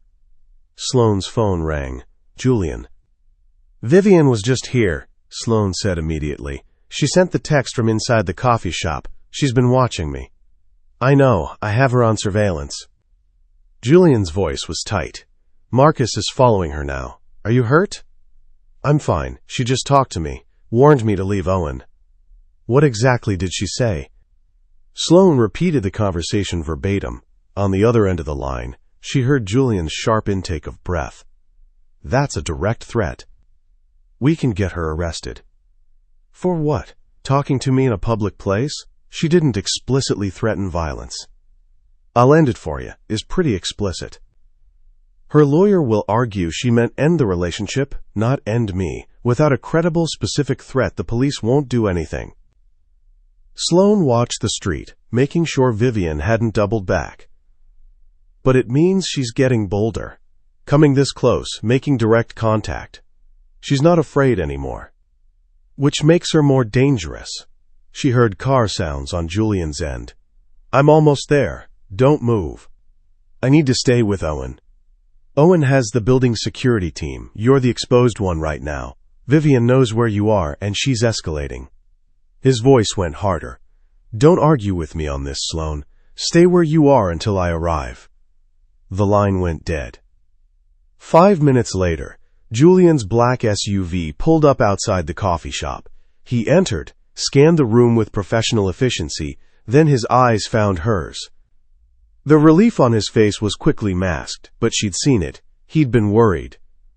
About her. "We're leaving," he said, reaching her table. "Owen's meeting is covered. You're coming with me." "Where?" "Safe house. Until we neutralize Vivian's threat, you're not staying at Owen's apartment. She knows your routine, knows your movements. That's unacceptable." Sloane gathered her laptop and bag. "What about the assignment? I'm supposed to be his girlfriend." "The assignment parameters have changed. We'll adjust the narrative. Say you had a family emergency, needed to travel.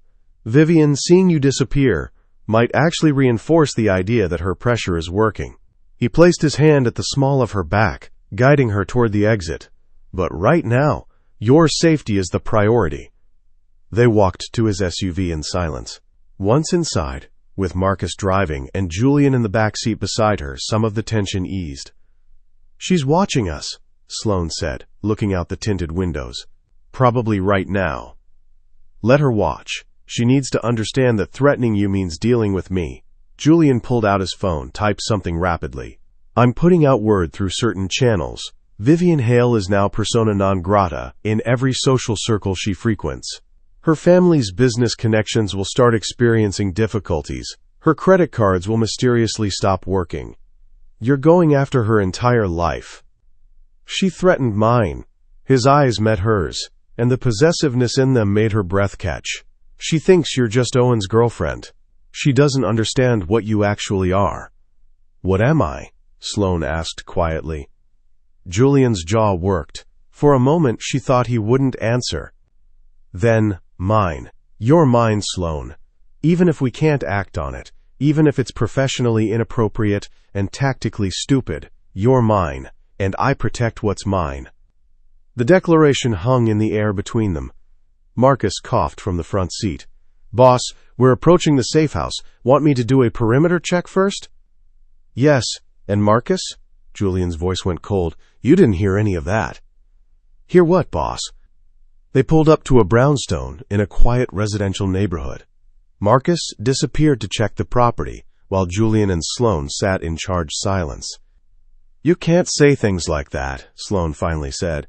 "Call me yours. Act like there's something between us when we agreed." "I know what we agreed. And I'm trying, Sloane. I'm trying to maintain boundaries, to be professional, to treat you like any other operative." He turned to face her fully. "But then you get threatened. And I realize if something happened to you, if Vivian actually hurt you, I'd burn her entire world down. That's not professional. That's not appropriate. That's just truth. Julian? I'm not asking you to respond. I'm not asking for anything. I just need you to understand that when I make decisions about your safety, it's not coming from a rational place. It's coming from somewhere much more primitive. Marcus appeared at the window, gave a thumbs up. All clear. They entered the safe house, a modest brownstone that looked like any other on the block, but was equipped with state-of-the-art security. Cameras, reinforced doors, panic room in the basement. You'll stay here until we have a better handle on Vivian's intentions, Julian said, giving her the tour. Fridge is stocked, internet is secure, weapons cache is in the study if you need it. How long? Days, maybe weeks. Depends on how quickly she unravels. He showed her the main bedroom. Large, comfortable, utterly impersonal. I've stayed here before during high-risk assignments. It's secure. Have you stayed here alone? The question slipped out before she could stop it. Jealousy, she realized. She was jealous of hypothetical women Julian might have brought to this safe house. Always alone, Julian said, reading her perfectly. I don't bring people here. It's not that kind of place. But I'm here. You're different. He moved closer, and that magnetic pull between them intensified. You've always been different, Sloane. From the first moment you walked into my office, you've been the exception to every rule I've made. We can't. I know, we can't. But he was still moving closer, and she wasn't backing away. But we are. Slowly, inevitably, we're breaking every boundary we've set. Julian. His name was a warning. Or a plea. She wasn't sure anymore. His hand came up, cupped her face with devastating gentleness. Tell me you don't feel this. Tell me I'm alone in this madness, and I'll walk away right now. I'll maintain perfect professionalism. I'll never touch you again. I'll be nothing but your employer. I can't tell you that. Why not? Because it would be a lie. She leaned into his touch, gave herself permission for just this moment to want him openly. I feel it too. This pull, this need. I think about you constantly. Wonder what it would be like if we weren't who we are, if there weren't rules and power dynamics and professional consequences. We'd be together, Julian said simply. If we were different people, if the circumstances were different, I'd have made you mine the day you signed that contract. Made me yours, Sloane repeated. You keep saying that, like I'm something to be possessed. Aren't you? His thumb brushed across her lower lip. Tell me you don't want to belong to me. Tell me you don't think about submitting to my control, to letting me take every decision out of your hands and just feel. The words sent heat flooding through her. Because he was right. She did think about it. About surrendering to Julian's intensity, his dominance, his absolute certainty. This is dangerous, she whispered. I know. We're in a safe house because a woman is threatening to kill me over a fake relationship. This is literally the worst possible time to acknowledge this. I know that too. But Julian's other hand had found her waist, was pulling her closer. And yet I can't stop. Can't walk away. Can't pretend anymore that you're just an employee. Sloane's hands came up to rest against his chest. She could feel his heart hammering beneath her palms, as fast as her own. What do we do? She asked. We have two choices. We stop this now. I leave. You stay here until the Vivian situation resolves, and we never speak of this again. Or, he stopped himself. Or what? Or, we acknowledge that we're already past the point of no return, that boundaries are failing, rules are breaking, and maybe, just maybe, we stop fighting it. And face the consequences. And face the consequences, he agreed. Sloane looked up at him. This man who'd hired her, commanded her, watched her with hunger he tried desperately to hide. This man who called her his, even though he had no right. She should choose option one, should send him away, maintain professionalism, protect her career. Instead, she reached up and pulled him down to her. The kiss was different from the bathroom, less desperate, more deliberate. A conscious choice, instead of a moment of weakness. Julian groaned against her mouth, his control fracturing. His hands tightened on her waist, then slid up to tangle in her hair. "Sloane," he breathed between kisses, "if we do this, if we cross this line." "I know. Everything changes. My job, your company, all of it." She kissed him again, harder. "I don't care." "You should care. I should care." "But you don't." "No," he admitted, backing her toward the bedroom. "I really don't." They had just reached the doorway when Julian's phone rang. He ignored it. It rang again. "Answer it," Sloane said, even though every cell in her body screamed protest. It might be important. Julian pulled back with visible effort, yanked out his phone. His expression went cold as he read the screen. "It's Marcus. Owen's been in an accident." All the heat between them evaporated instantly. "What kind of accident?" Sloane demanded, already grabbing her jacket. "Car crash." "He's alive, but being transported to Seattle General." Julian was already moving toward the door. Vivian was spotted near the scene. "She did this." "Looks that way. Which means she's escalated from threats to action." He held the door open. "Come on, we need to get to the hospital." Sloane followed him to the SUV, mind racing. This was her fault. If she'd been with Owen, if she hadn't been pulled away.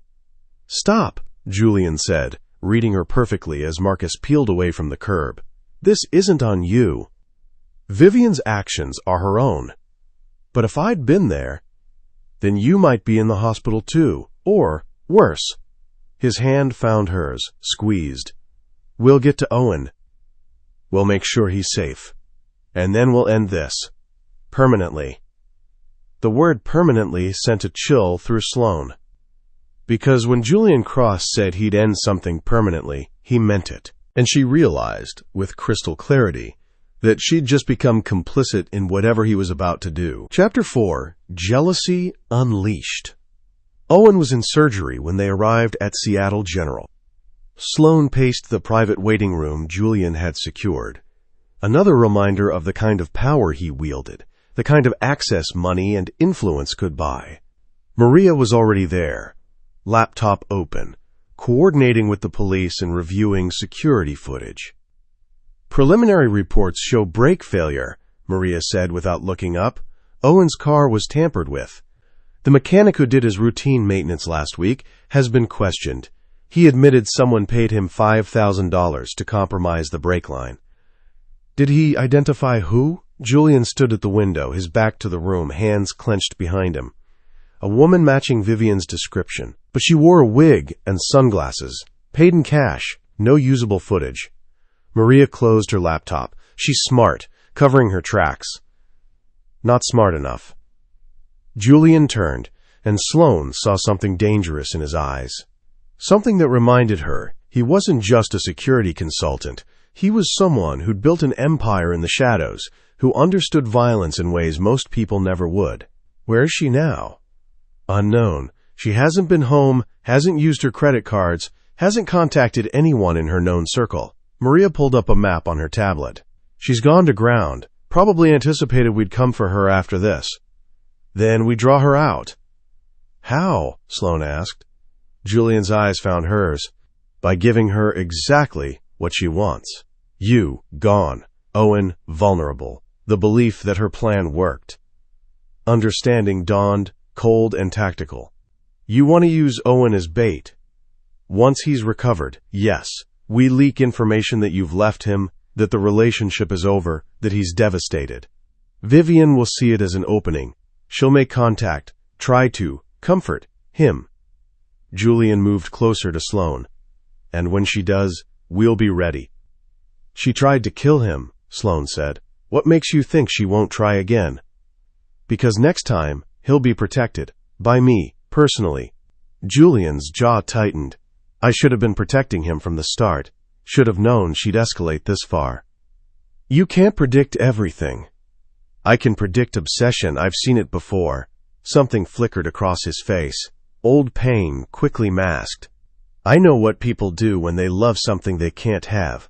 I know how far they'll go to possess it." The weight of those words settled over the room.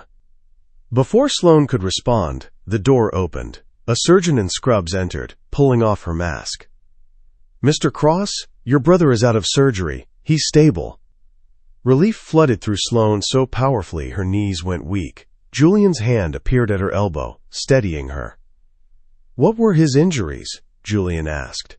3 broken ribs, fractured collarbone, severe concussion. He was lucky. The airbag deployed properly, and he managed to slow the car before impact. If he'd been going highway speeds when the brakes failed... The surgeon didn't finish the sentence. She didn't need to. "When can we see him?" "He's in recovery now. Once he's moved to a private room, I'll have a nurse come get you." She paused. "He was asking for someone named Sloane?" "I'm Sloane." She stepped forward. "Is he coherent?" "In and out. The concussion is significant. But he was adamant that we find you, tell you it wasn't your fault." The surgeon's expression softened. "He seemed worried you'd blame yourself." Sloane's throat tightened. Of course Owen would be worried about her, even from a hospital bed. "Thank you, doctor," Julian said, dismissing her with practiced authority. When they were alone again, Maria gathered her things. "I'll coordinate with the police, make sure they understand this was attempted murder, not an accident. And I'll start leaking the breakup story to our media contacts." "Make it convincing," Julian said. "I want Vivian to believe she's won." Maria nodded and left. Silence filled the room. Sloane sank into one of the plastic chairs, adrenaline finally crashing.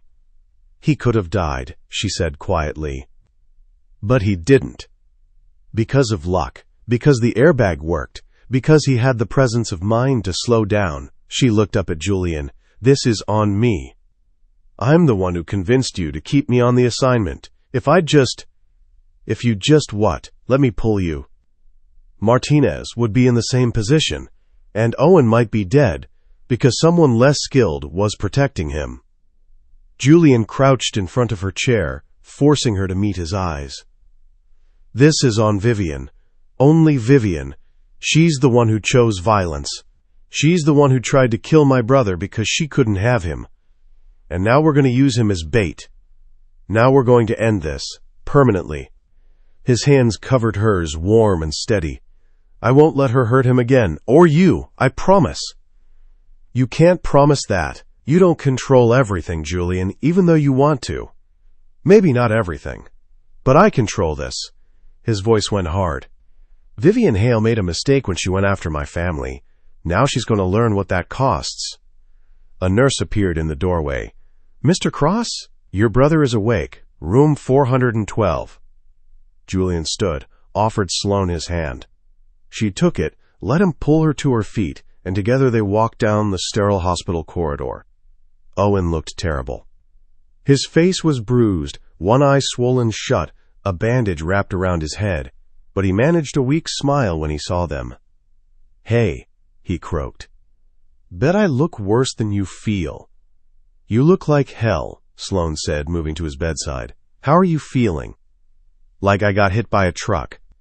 "Which, technically, I hit a truck, so..." He tried to laugh, winced. "Don't make me laugh. Ribs are broken." "3 of them," Julian said, positioning himself on Owen's other side. "Along with your collarbone and your skull, apparently." The skull was already cracked. This just confirmed it. Owen's good eye found Sloane. "I'm sorry." "For what?" "For not being more careful, for not checking my car." "I should have known." "Stop," Sloane grabbed his hand. "This wasn't your fault. Vivian is responsible. Only her." "She's escalating," Owen said, his voice getting weaker. "The doctor said the brake line was cut. That means she's willing to kill. You need to get away from this, Sloane, from me, before she comes after you next." "Actually," Julian interjected, "Sloane is exactly where she needs to be, but we're going to adjust the narrative." He explained the plan, the fake breakup, the leaked stories, using Owen as bait once he'd recovered. Owen listened, his expression darkening. "You want to use me to draw her out?" "I want to end this," Julian corrected. And yes, that means putting you in a controlled situation where Vivian believes she has access. But you'll be protected. By me. By our best team. She won't get within 50 feet without us knowing. And if she tries to kill me again, then we stop her. Permanently. Julian's voice held no mercy. This ends, Owen. One way or another. Owen looked between them, his brother, controlled and lethal, and Sloane, who'd spent the last month pretending to love him. There's something going on between you two, he said finally. I saw it before, but now it's obvious. The way you look at each other, stand next to each other. You're together, or you want to be. Sloane opened her mouth to deny it, but Julian spoke first. That's not relevant to your safety. It is if it's compromising your judgment. Owen struggled to sit up more, winced. I'm not blind, Julian. You've been losing your mind watching Sloane and me together. And now you're making decisions about my protection while you're emotionally involved with my fake girlfriend. You don't see how that's a problem?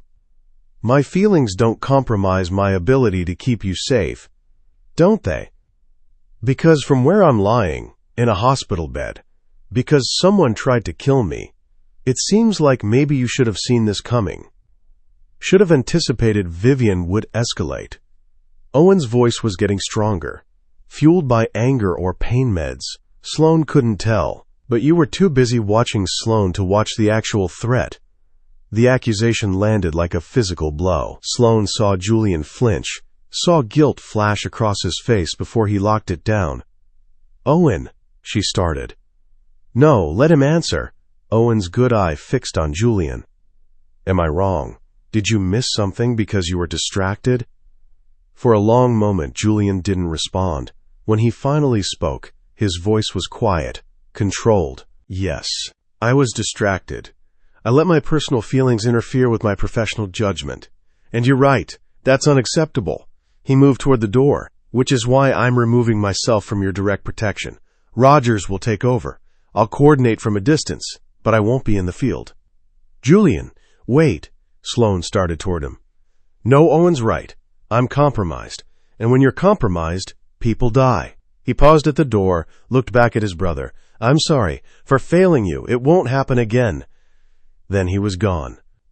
Sloane stood frozen, torn between following Julian and staying with Owen. Go, Owen said quietly. He needs you more than I do right now. But... Sloane, I'll be fine. I'm in a hospital surrounded by security. He's about to spiral into self-blame and do something stupid. Owen managed a weak smile. Go stop him from being an idiot. Sloane squeezed his hand once, then ran. She found Julian in the parking garage, leaning against his SUV, phone pressed to his ear. I don't care what it costs, he was saying. I want everything on Vivian Hale. Bank records, phone records, every person she's talked to in the last 6 months. I want to know where she sleeps, what she eats, who she fucks. Everything. He hung up, saw Sloane approaching, and his expression went carefully blank. You should be with Owen. Owen told me to come find you before you did something stupid. Sloane stopped a few feet away. Were you about to do something stupid? That depends on your definition of stupid. Does it involve illegal surveillance, intimidation, or violence? All three, actually. Then yes, that qualifies as stupid. Sloane moved closer. Owen was wrong. You didn't fail him. Didn't I? He's in a hospital bed because I was too focused on you to properly assess the threat. That's not true. We had security on Vivian. We had protocols in place. She found a gap and exploited it. That's what obsessive people do. You can't predict every possibility. I'm supposed to. Julian's hands clenched into fists. That's my job. Anticipating threats, closing gaps, keeping people safe. And I failed, because I couldn't stop watching you kiss my brother. Couldn't stop imagining what it would be like if you were kissing me instead. The raw honesty in his voice made her heart ache. Julian, I told myself I could handle it, that I could watch you play his girlfriend, watch you touch him, watch you look at him like he mattered, and maintain professional distance. But I can't. Every time he puts his hand on you, I want to break his fingers. Every time you smile at him, I want to cross the room and remind you who you really belong to." He ran both hands through his hair. "I'm losing my mind, Sloan, and Owen almost died because of it. Owen almost died because Vivian is unhinged, not because of us. There is no us. There can't be. I'm your boss. I have power over your career, your income, your entire professional future. Any relationship between us is inherently imbalanced." "Then fire me." Julian's head snapped up. "What?" "Fire me. Right now. Terminate my employment. Remove the power imbalance." Sloan closed the remaining distance between them. "Because I'm tired of pretending I don't want you. Tired of maintaining professional boundaries that feel like prison bars. If the only thing stopping us is a power dynamic, eliminate it." "You're not thinking clearly." "I'm thinking more clearly than I have in months. I want you, Julian. Not my boss. Not the founder of Cross Security. You. The man who makes me breakfast and remembers how I take my coffee. The man who watches me like I'm the most important thing in the room. The man who just admitted he wants to break his own brother's fingers for touching me." She grabbed his jacket, pulled him closer. "So fire me, and then kiss me without guilt or boundaries or professional consequences. If I fire you, you lose everything. Your salary, your health insurance, your career trajectory. I'll find another job. I'm good at what I do. Not in this industry. My reputation will follow you. People will assume we're together, that I fired you because the relationship went bad, or because you slept your way to the top and I got bored." His hands came up to frame her face. "I won't do that to you. Then we keep it secret. We maintain the professional relationship publicly while we fuck in private?" Julian's voice went harsh. "Sneak around, lie to everyone, pretend in the office that we're just employer and employee? That's not sustainable, Sloan. Eventually someone finds out, and then your reputation is destroyed anyway. So what's the alternative? We ignore this? Pretend we don't want each other?" "That's exactly what we do." "You're serious." "I'm trying to protect you." His thumbs brushed across her cheekbones. "From me. From consequences you haven't fully considered. From a relationship that can only end badly. What if I don't care about the consequences?" "Then I care enough for both of us." He leaned down, pressed his forehead to hers. "I want you, Sloan, more than I've wanted anything in my life, but I want you safe and successful more than I want you in my bed. So we stop this. Right now. Before we cross a line we can't uncross." Tears stung Sloan's eyes. Frustrated, angry tears. "You're a coward." "Yes, where you're concerned, I absolutely am." He pulled back, let his hands fall away. "Go back inside. Stay with Owen until he's discharged. I'll coordinate the Vivian situation from the office." "And us?" "There is no us. There can't be." He opened the SUV door. "That's final, Sloan. Don't make me regret hiring you by forcing this." He got in and drove away, leaving her standing alone in the parking garage. Sloan stood there for a long time, hands shaking, throat tight with words she couldn't say. He was right. She knew he was right. A relationship between them would be complicated, potentially career-ending, fraught with power dynamics they couldn't fully navigate. But standing there, watching his taillights disappear, all she could think was that she'd rather have complicated and messy with Julian than safe and simple with anyone else. And that scared her more than any threat Vivian could make. The next 3 days passed in a haze. Owen was discharged with strict bed rest orders. Sloan returned to the safe house, technically off the assignment since the fake breakup story was now public. But she couldn't stop monitoring Vivian's social media, couldn't stop looking for patterns. Julian maintained his distance. Their only communication was professional emails, updates on Vivian's location, still unknown, adjustments to security protocols, briefings on the investigation. Nothing personal, nothing that acknowledged what had happened between them. It was exactly what Sloan had asked for, and it was destroying her. On the 4th day, Maria called. "We have movement," she said without preamble. Vivian just tried to contact Owen through his assistant. Left a message saying she heard about the breakup, wanted to make sure he was okay. Sloan's pulse kicked up. Is Owen taking the call? Not yet. Julian wants to wait. Let her think he's hesitant. Build anticipation. Then tomorrow, Owen will respond. Say he's devastated, that losing you made him realize what he really wants. Which is Vivian.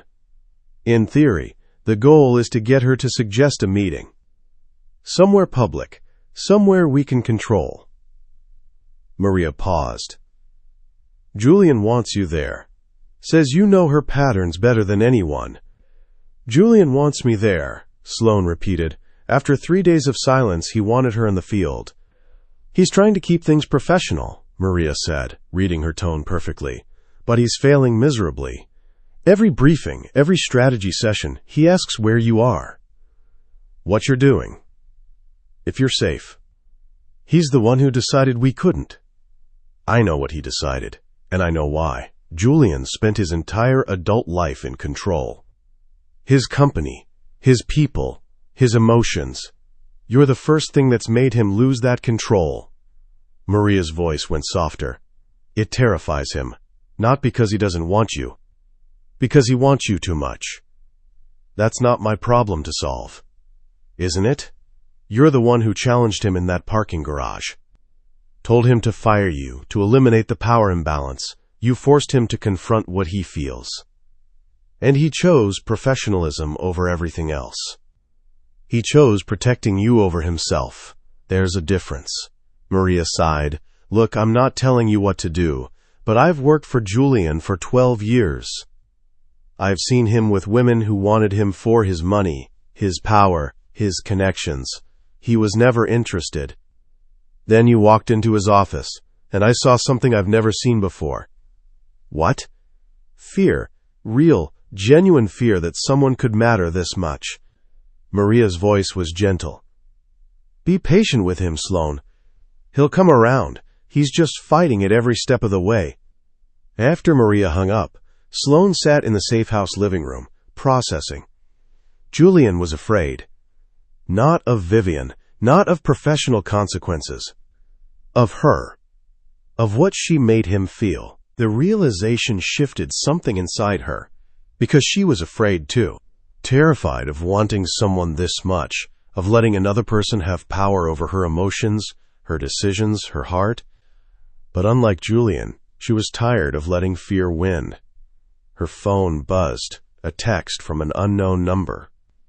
Unknown. You think you've won, but he'll never love you. He'll always come back to me. I'm his destiny. You're just an obstacle. And obstacles get removed. Vivian. Sloane screenshot the message, forwarded it to Julian and Maria. Then she did something she probably shouldn't have. She responded. Sloane, if Owen wanted you, he'd be with you. But he's not. He chose to leave you, and threatening me won't change that. Get help, Vivian, before this ends badly. 3 dots appeared, disappeared, appeared again. Unknown. It's already going to end badly. For you. Sloane's blood ran cold. That was a direct threat. Credible. Specific. Her phone rang immediately. Julian. What the fuck were you thinking? His voice was controlled fury. Engaging with her directly? Provoking her? She needs to understand she can't intimidate me. She needs to understand nothing. You're not a negotiator, Sloane. You're a target. And you just painted a bigger target on your back. She heard movement, car sounds. I'm coming to the safe house. Don't leave. Don't respond to any more messages. Don't do anything until I get there. Julian. That's an order. Stay put. He hung up. Sloane set down her phone, adrenaline making her hands shake. She'd wanted to provoke Vivian, to force her hand. But maybe Julian was right. Maybe she'd just escalated an already dangerous situation. 20 minutes later, she heard a car in the driveway, then Julian's key in the lock. He entered like a storm, all controlled violence and barely restrained fury. Show me the messages, he demanded. Sloane handed over her phone. He read through the exchange, jaw getting tighter with each word. You antagonized her. I told her the truth. You gave her explicit reason to come after you. Obstacles get removed, Sloane. She's telling you she's going to kill you, and you responded with a challenge. I can handle Vivian. This isn't about whether you can handle her, Julian's control finally snapped. This is about you taking unnecessary risks because you're angry at me. The accusation hung in the air. Is that what you think? Sloane asked quietly. That I engaged with Vivian to punish you? Didn't you? 3 days of silence, 3 days of professional distance, and the second you're frustrated, you provoke a woman who's already tried to kill my brother. He moved closer, crowding her space. You wanted my attention. Congratulations, you have it. I wanted to draw her out, force her to make a mistake. By making yourself bait, without telling me, without backup, his hands clamped on her shoulders. Do you have any idea what would happen if she actually hurt you? What I would do? What would you do, Julian? His eyes were wild, desperate, everything. I'd do everything. Burn her life down, destroy everyone she's ever cared about, break every law and moral code I have. And then I'd have to live with that. Live with knowing I became a monster because I couldn't protect you. Then stop pushing me away. Sloane grabbed his wrists, held on. Stop pretending you don't care, that this is just professional. Stop choosing fear over what you actually want. What I want is irrelevant. It's the only thing that's relevant. Her voice cracked. I'm tired of being professional, tired of boundaries. Tired of pretending I don't think about you constantly, don't want you desperately. Don't dream about what it would be like if you just let yourself have this. If I let myself have you, I won't let go. You understand that? I'm not a casual person, Sloane. I don't do halfway. If we cross this line, you're mine, completely. And I don't share. I don't want you to share. I don't want casual. I want...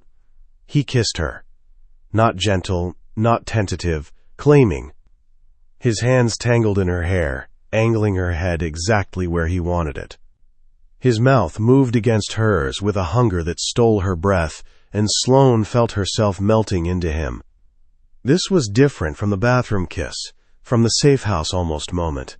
This was Julian finally letting go, finally admitting what he wanted and taking it. Tell me to stop, he muttered against her lips. Tell me this is a mistake. No. Sloane. No, I'm not telling you to stop. I'm not calling this a mistake. She pulled him closer. I'm telling you to take what you want, what we both want. Julian groaned, a sound of surrender and desperation. His hands moved from her hair to her waist, lifted her. Sloane wrapped her legs around him as he backed her against the wall. Last chance, he said, his eyes searching hers. Because once I have you, I'm not giving you up. Not for professional boundaries, not for reputation, not for anything. You'll be mine. Say yes or say no, but decide now. Sloane looked at him. This man who'd tried so hard to resist her, who'd built walls and rules and boundaries to protect them both. This man who was finally letting her see how much he wanted her. Yes, she said, I'm yours. Something shifted in Julian's expression. Possession, satisfaction, and something deeper. Say it again, he demanded. I'm yours, Julian, completely. Now stop talking and prove I made the right choice. He smiled, dangerous and beautiful. And then he carried her to the bedroom. Chapter 5. The Breaking Point. Sloane woke to sunlight streaming through unfamiliar windows and Julian's arm heavy across her waist. For a moment, she just lay there, processing. They'd crossed every line, shattered every boundary. Spent the night learning each other with an intensity that left her breathless and aching and wanting more. Julian stirred beside her, his hand tightening possessively even in sleep. She turned to face him, studying his features in the morning light. He looked younger like this, softer. The harsh control he maintained during the day had melted away, leaving something almost vulnerable. His eyes opened, immediately finding hers. For a heartbeat, she saw uncertainty flicker across his face, like he was waiting for her to regret this, to pull away, to tell him it was a mistake. Instead, she leaned in and kissed him, slow, deliberate, a choice made in daylight rather than the heat of the moment. Good morning, she murmured against his lips. Is it? His voice was rough with sleep and something darker. Or did we just complicate everything beyond repair? Probably both. Julian's hand came up to cup her face, thumb brushing across her cheekbone. I meant what I said last night. You're mine now. I'm not sharing you, I'm not letting you go, and I'm not pretending this didn't happen. I don't want you to. Even when the consequences hit, when people start talking, when your reputation takes damage, when other firms won't hire you because they assume you slept your way to success at Cross Security. Even then, Sloan caught his wrist, held his hand against her face. I'm not some naive kid, Julian. I know what this costs. I'm choosing it anyway. He studied her face like he was memorizing every detail. You're going to destroy me. Good. You've been destroying me since my interview. A ghost of a smile touched his lips. Then his phone rang, shattering the moment. Julian grabbed it from the nightstand, his expression shifting instantly to professional. Cross. Sloan watched his face as he listened. Saw the moment his jaw tightened, his eyes went cold. When? A pause.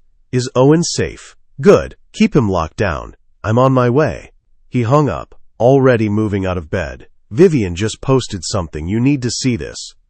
He pulled up Instagram on his phone, showed her the screen. Vivian's latest post was a photo of the safe house, taken from across the street, showing Julian's SUV in the driveway. The caption made Sloane's blood run cold. Found you. Did you really think you could hide? Love always finds a way. See you soon. Hashtag true love. Hashtag can't escape destiny. Hashtag Will Beeman. She knows where we are, Sloane said, already reaching for her clothes. She's been watching. Probably followed me here last night. Julian was dressing with efficient speed, which means she saw me arrive and never leave. She knows I'm here. Does that change anything? It changes everything. She thinks you're trying to steal me now, not just Owen. Her delusion is expanding. He grabbed his shoulder holster, checked his weapon. We need to move. This location is compromised. Where do we go? My place. Private estate, 20 miles outside the city. High security, controlled access. He paused, looked at her. And if she's watching us leave together, if she sees you coming to my home, there's no hiding this anymore. Everyone will know. Sloane finished buttoning her shirt. Then everyone knows. I told you, I'm not hiding. Something fierce and possessive flashed in Julian's eyes. He crossed to her, pulled her into a hard kiss. Mine, he said against her mouth. Let her see. Let everyone see. They gathered their essentials quickly. Julian made calls as they moved, coordinating with Maria, updating Rogers on Owen's security, arranging for a team to sweep his estate before they arrived. In the SUV, with Marcus driving and Julian's hand possessively on her thigh, Sloane checked her own phone. 3 missed calls from Owen, 2 texts. Owen, Julian told me, about you too, I'm happy for you, seriously. Owen, also Vivian keeps calling, Rogers won't let me answer, this is torture. Sloane showed the texts to Julian. He's taking it well, Julian said, better than I expected. Were you worried he'd be upset? I was worried he'd actually developed feelings for you, that this would hurt him. Julian's jaw tightened. But Owen's perceptive. He saw this coming before either of us did. He called you out in the hospital, said you were compromised. He was right. I have been since the day you walked into my office. Julian's hand squeezed her thigh. I just finally stopped fighting it. Marcus coughed from the front seat. Boss, we've got a tail. Black sedan, 2 cars back. Been following since we left the safe house. Julian's entire demeanor shifted. Vivian? Can't confirm yet. Want me to lose them or engage? Lose them, but carefully. I want to know if it's her. Marcus took the next exit smoothly, navigating through side streets with practiced ease. Sloane watched the mirrors, saw the black sedan follow. Definitely tailing us, she said. Julian pulled out his phone, made a call. I need a license plate run. Black sedan, Washington plates. He rattled off the number Marcus fed him. Then his expression went dark. That's Vivian's car. She's driving herself. She's alone? Sloan asked. Looks that way. Then she's desperate. Following us in her own car, not even trying to hide. She knows we can identify her. Which means she's past the point of caring about consequences. Julian leaned forward. Marcus, call for backup. I want units at the estate before we arrive. If Vivian follows us there, I want her contained. Copy that. They drove in tense silence. The black sedan stayed back, but didn't lose them. Vivian wasn't even pretending to be subtle anymore. 20 minutes later, they pulled through iron gates into Julian's estate. Sloan had expected something impressive, but the reality exceeded imagination. The main house was modern glass and steel, 3 stories, surrounded by manicured grounds and a security perimeter that rivaled military installations. Cameras everywhere, guards at the gate, the kind of setup that cost millions. Marcus pulled into a garage that housed at least 6 other vehicles. The sedan followed them through the gates before security could close them. She's on the property, Marcus said calmly, like this happened every day. Good. Julian's voice was ice. Lock down the perimeter. Don't let her leave. I want to talk to her. Julian, Sloan started. She followed us here. Trespassed on private property. Made threats against multiple people, including you. His eyes were cold, calculating. This ends today, one way or another. They exited the SUV. Julian's security team appeared from nowhere. 4 men in tactical gear, all armed, all moving with military precision. Sir, one of them said, target is attempting to approach the main house. Orders? Detain her, gently. I want her unharmed and coherent. Julian's hand found Sloane's. Come on, let's finish this. They walked to the front entrance. Sloane could hear Vivian shouting from somewhere nearby, her voice high and frantic. Let me see him! I know he's here! Julian! Julian! 2 security guards had her by the arms, holding her at the edge of the driveway. She was still beautiful. Designer clothes, perfect makeup, but there was something wild in her eyes. Something broken. When she saw Julian and Sloane together, hands linked, everything in her expression shattered. No, she whispered. No, this isn't. You can't. Vivian Hale, Julian said, his voice carrying absolute authority. You're trespassing on private property. You violated a restraining order. You attempted to murder my brother, and you've made direct threats against Sloane Keller. She took him from me. Vivian's voice cracked. She took Owen, and now she's taking you, and it's not fair. I loved him first. I loved him best. Owen never loved you, Julian said flatly. He dated you briefly and ended it. That's all. Everything else is a delusion you've constructed. It's not a delusion. We're meant to be together. I know it. I feel it. It's destiny. It's obsession. And it ends now. Julian nodded to his security team. Call the police. I want her arrested for attempted murder, stalking, trespassing, harassment. Every charge we can make, stick. No! Vivian lunged forward, but the guards held her. Her eyes locked on Sloane with pure hatred. This is your fault. You ruined everything. If you hadn't come between us. I was hired to protect Owen from you, Sloane said calmly. That's all. You created this situation, Vivian. You and your inability to accept rejection. I'll kill you, Vivian hissed. I'll fucking kill you, you home-wrecking bitch. And that, Julian interrupted, is a direct threat witnessed by 8 people. Thank you for being so cooperative. Sirens approached in the distance. Someone had already called 911. Vivian's face crumpled. She stopped fighting the guards, suddenly looking small and broken. I just wanted him to love me, she whispered. I just wanted someone to choose me, to see me, to want me the way I wanted them. For a moment, Sloane almost felt sorry for her. Almost. Then she remembered Owen in the hospital, remembered the death threats, remembered the pure hatred in Vivian's eyes. Get help, Sloane said quietly. Real help. Professional help, before you destroy yourself completely. The police arrived. There were statements, paperwork, a paramedic evaluating Vivian for psychiatric hold. Through it all, Julian never let go of Sloane's hand. 2 hours later, Vivian was in custody, charged with multiple felonies, her family's lawyer already working on a psychiatric defense. Julian and Sloane stood on the terrace overlooking the grounds, watching the last police car drive away. "It's over," Sloane said. "This part is. The trial will take months. She'll likely be committed to a psychiatric facility rather than prison." Julian pulled her against his chest. "But she won't hurt anyone else. That's what matters. Owen's safe. Owen's safe. You're safe."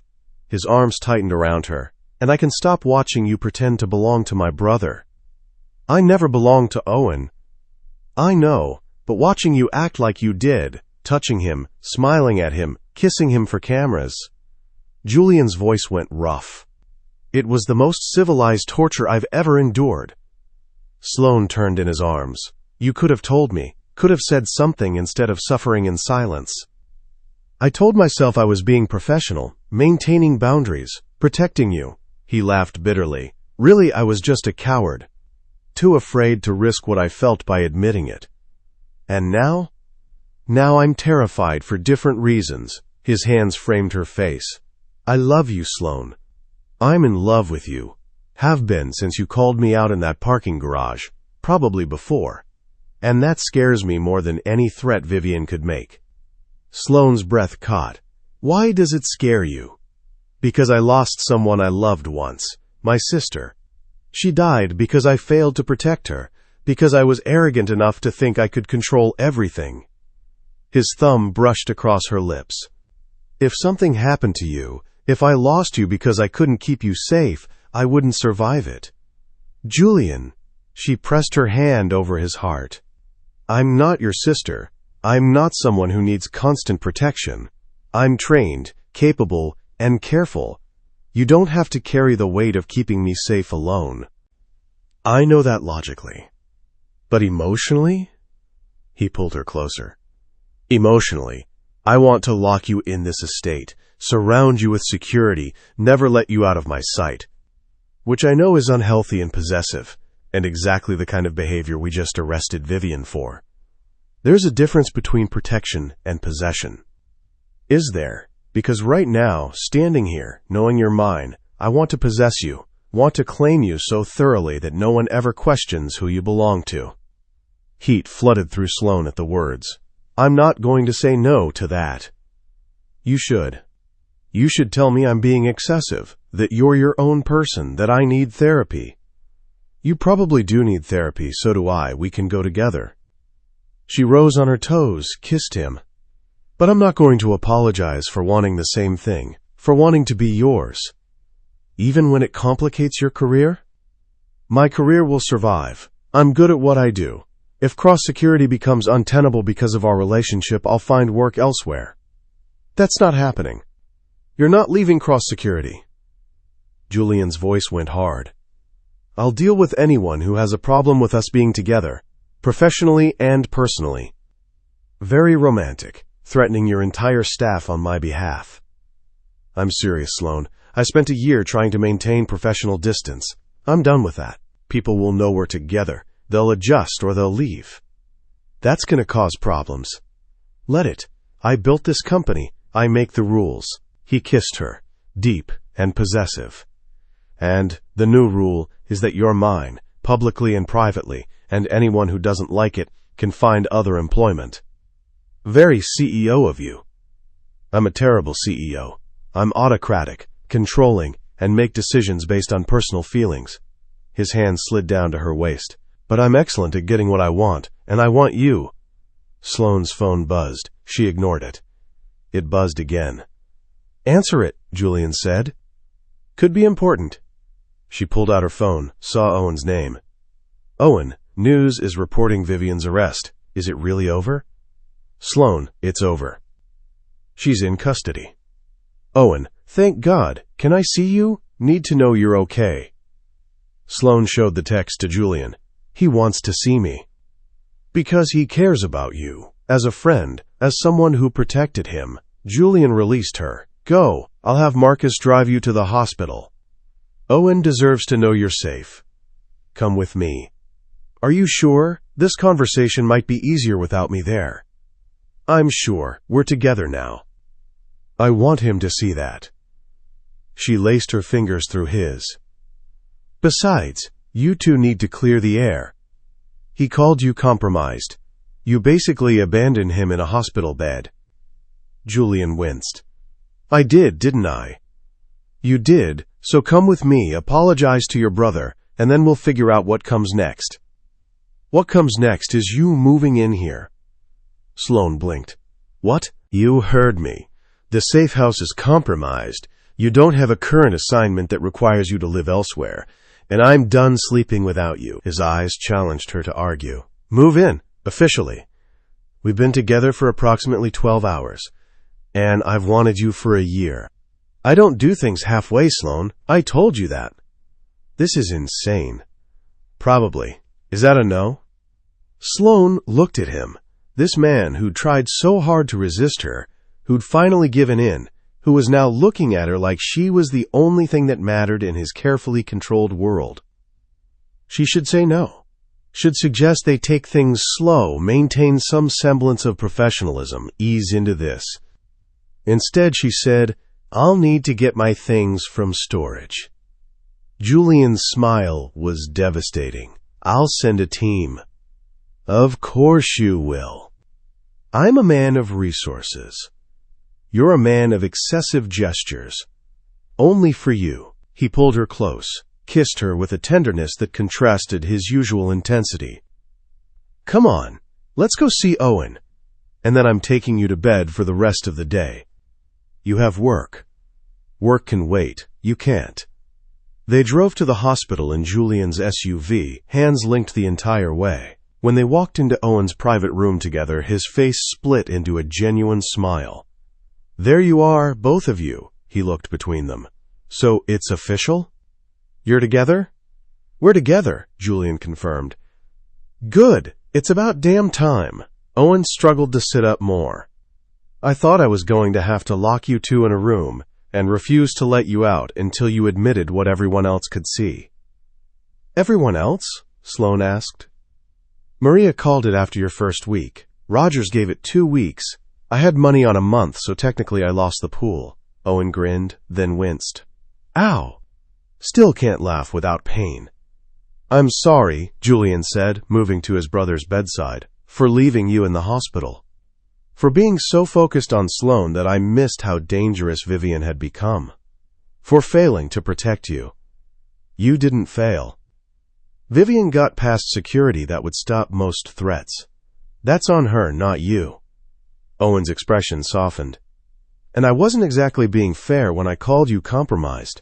You were doing your best in an impossible situation. I was distracted. You were human. There's a difference." Owen looked at Sloane. "Take care of him. He's going to try to be all stoic and controlled, but really, he's a mess who needs someone to tell him it's okay to feel things." "I'm right here," Julian said dryly. "I know. That's why I'm telling Sloane instead of you." Owen's smile faded. "Vivian's really being charged? This is actually over?" "Attempted murder, stalking, multiple counts of harassment and terroristic threats," Julian confirmed. "Her lawyer is pushing for psychiatric evaluation, which will likely result in commitment to a facility rather than prison. But either way, she won't be free to hurt you again." "I almost feel sorry for her." "Don't. She tried to kill you." "I know, but she's also clearly very sick. I hope she gets the help she needs." Owen looked at Sloane. "And I hope you know that what we had, the fake relationship, I never confused that for something real. You were always Julian's. I just got to borrow you for a while." "I was never Julian's," Sloane corrected gently. "I chose to be. There's a difference." "Fair point." Owen yawned, the pain medication clearly kicking in. "Okay, you two get out of here. Go do whatever new couples do. Just maybe avoid the hospital for the next few weeks. I've had enough family drama to last a lifetime." They said their goodbyes and left Owen to rest. In the elevator, Julian pulled Sloane close. "Thank you," he said quietly. "For what?" "For choosing me. For not running when things got complicated. For making me believe that maybe I can have you, without destroying everything." "You won't destroy anything. You'll probably try to control everything, And I'll have to remind you that I'm not a variable you can manage, but we'll figure it out. Together, Sloane agreed. The elevator doors opened, and they stepped out into the parking garage. The rest of the world was waiting. Professional consequences, staff reactions, the inevitable gossip that came with the boss dating an employee. But right now, walking to Julian's SUV with his hand in hers, Sloane couldn't bring herself to care. She'd spent her entire adult life building walls, maintaining control, never letting anyone close enough to hurt her. And then Julian Cross had walked into her life and systematically demolished every defense she had. It should have terrified her. Instead, it felt like freedom. Chapter 6. The Reckoning. The news broke on Monday morning. Sloane was in Julian's kitchen. Their kitchen now. She was still adjusting to that, making coffee when Maria called. "Have you seen the industry blogs?" Maria asked without preamble. "Good morning to you too, and no, I've been busy." Sloane had spent the weekend moving into the estate, unpacking her minimal belongings into Julian's extensive closet space, learning the rhythms of living with someone for the first time in her adult life. "You need to see this." Maria sent a link. Sloane opened it on her phone, and her stomach dropped. Cross Security's open secret. CEO Julian Cross dating employee. Sources within the prestigious security firm confirm that founder Julian Cross is in a relationship with operative Sloane Keller. The relationship allegedly began while Keller was assigned to protect Cross's brother, raising questions about professional ethics and potential conflicts of interest. The article went on. Speculation about favoritism, whether Sloane had earned her position or slept her way to it, comparisons to other firms that had been destroyed by workplace relationships. "How bad is it?" Sloane asked. "Depends on who you ask. Some people don't care. Others are questioning Julian's judgment. A few clients have already called, asking if the relationship compromises their security." Maria paused. "This was inevitable, Sloane, but it's happening faster than I expected. What do we do?" "Julian wants to address it head on. Staff meeting at 10. He's going to make a statement." "What kind of statement?" "The kind that makes it clear this relationship is happening whether people like it or not." Maria's voice held a note of amusement. "You know how he is. Autocratic to a fault." After they hung up, Sloane found Julian in his home office, already on his third call of the morning. He saw her in the doorway, held up one finger, 1 minute, and finished the conversation with brutal efficiency. "I don't care about your opinion on my personal life," he was saying. "Your contract is for security services, which we'll continue to provide at the same exceptional level. If that's not acceptable, I'll have Maria send termination paperwork." A pause. "Good. Glad we understand each other." He hung up, ran both hands through his hair. "How many have called?" Sloane asked. 7 clients. 2 board members. Maria's fielding another dozen. He stood, crossed to her. "This is going to get worse before it gets better." "I know. People are going to question your competence. They'll say you slept your way to assignments, that I'm showing favoritism, that we're compromising operational security." His hands framed her face. "And I'm going to eviscerate anyone who says those things within my hearing. That's not going to help. I don't care. They're attacking you because you're with me. I won't tolerate it." "Julian," Sloane caught his wrists. "We knew this would happen. We talked about it. You can't threaten every person who has an opinion." "Watch me." "That's not a sustainable strategy." "Then what do you suggest? We smile and ignore it while people tear apart your reputation?" "We prove them wrong. I continue doing excellent work. You continue running your company. And eventually the gossip dies down because there's nothing to sustain it." She pulled his hands down but didn't let go. "Or we feed the fire by reacting emotionally to every comment." Julian's jaw worked. She could see him fighting between his instinct to protect her and his rational understanding that she was right. "I hate that you're being dragged through this because of me," he said finally. "I'm being dragged through this because I chose you. There's a difference." Sloane stepped closer. "And I'd choose you again. Every time. His eyes softened. I don't deserve you. Probably not, but you have me anyway. He kissed her, deep and claiming, and for a moment the outside world didn't matter. Then his phone rang again. Ignore it, he muttered against her lips. You can't ignore everything. Watch me. But he pulled back, checked the screen, cursed. It's my grandmother. Sloane's eyebrows rose. Lucia? She probably saw the news. Wants to weigh in, he answered. Nonna! Even from across the room, Sloane could hear the rapid-fire Italian. Julian responded in kind, his tone respectful but firm. The conversation lasted 5 minutes, Julian's expression cycling through surprise, frustration, and something that looked like reluctant amusement. What did she say? Sloane asked when he hung up. That I'm an idiot for letting this become public before properly introducing you to the family, that she wants to meet you formally, and that if I break your heart, she'll break my legs. He smiled slightly. She also said she approves, which is Lucia's equivalent of a blessing. She approves based on what? She's never met me. She met you at Owen's wedding. Apparently, she's been watching you since then, having Maria send her updates on your assignments. Julian pulled her close. My grandmother is many things, but subtle isn't one of them. She's been waiting for me to admit what was obvious to everyone else. That you wanted me. That I was falling in love with you. His arms tightened around her. She's known since your interview, apparently. Said she could see it in the way I talked about you. Sloane's chest went tight. You talked about me? Constantly, according to Maria, who also apparently reports to my grandmother. He shook his head. I'm surrounded by conspiring women. Good. You need people who keep you honest.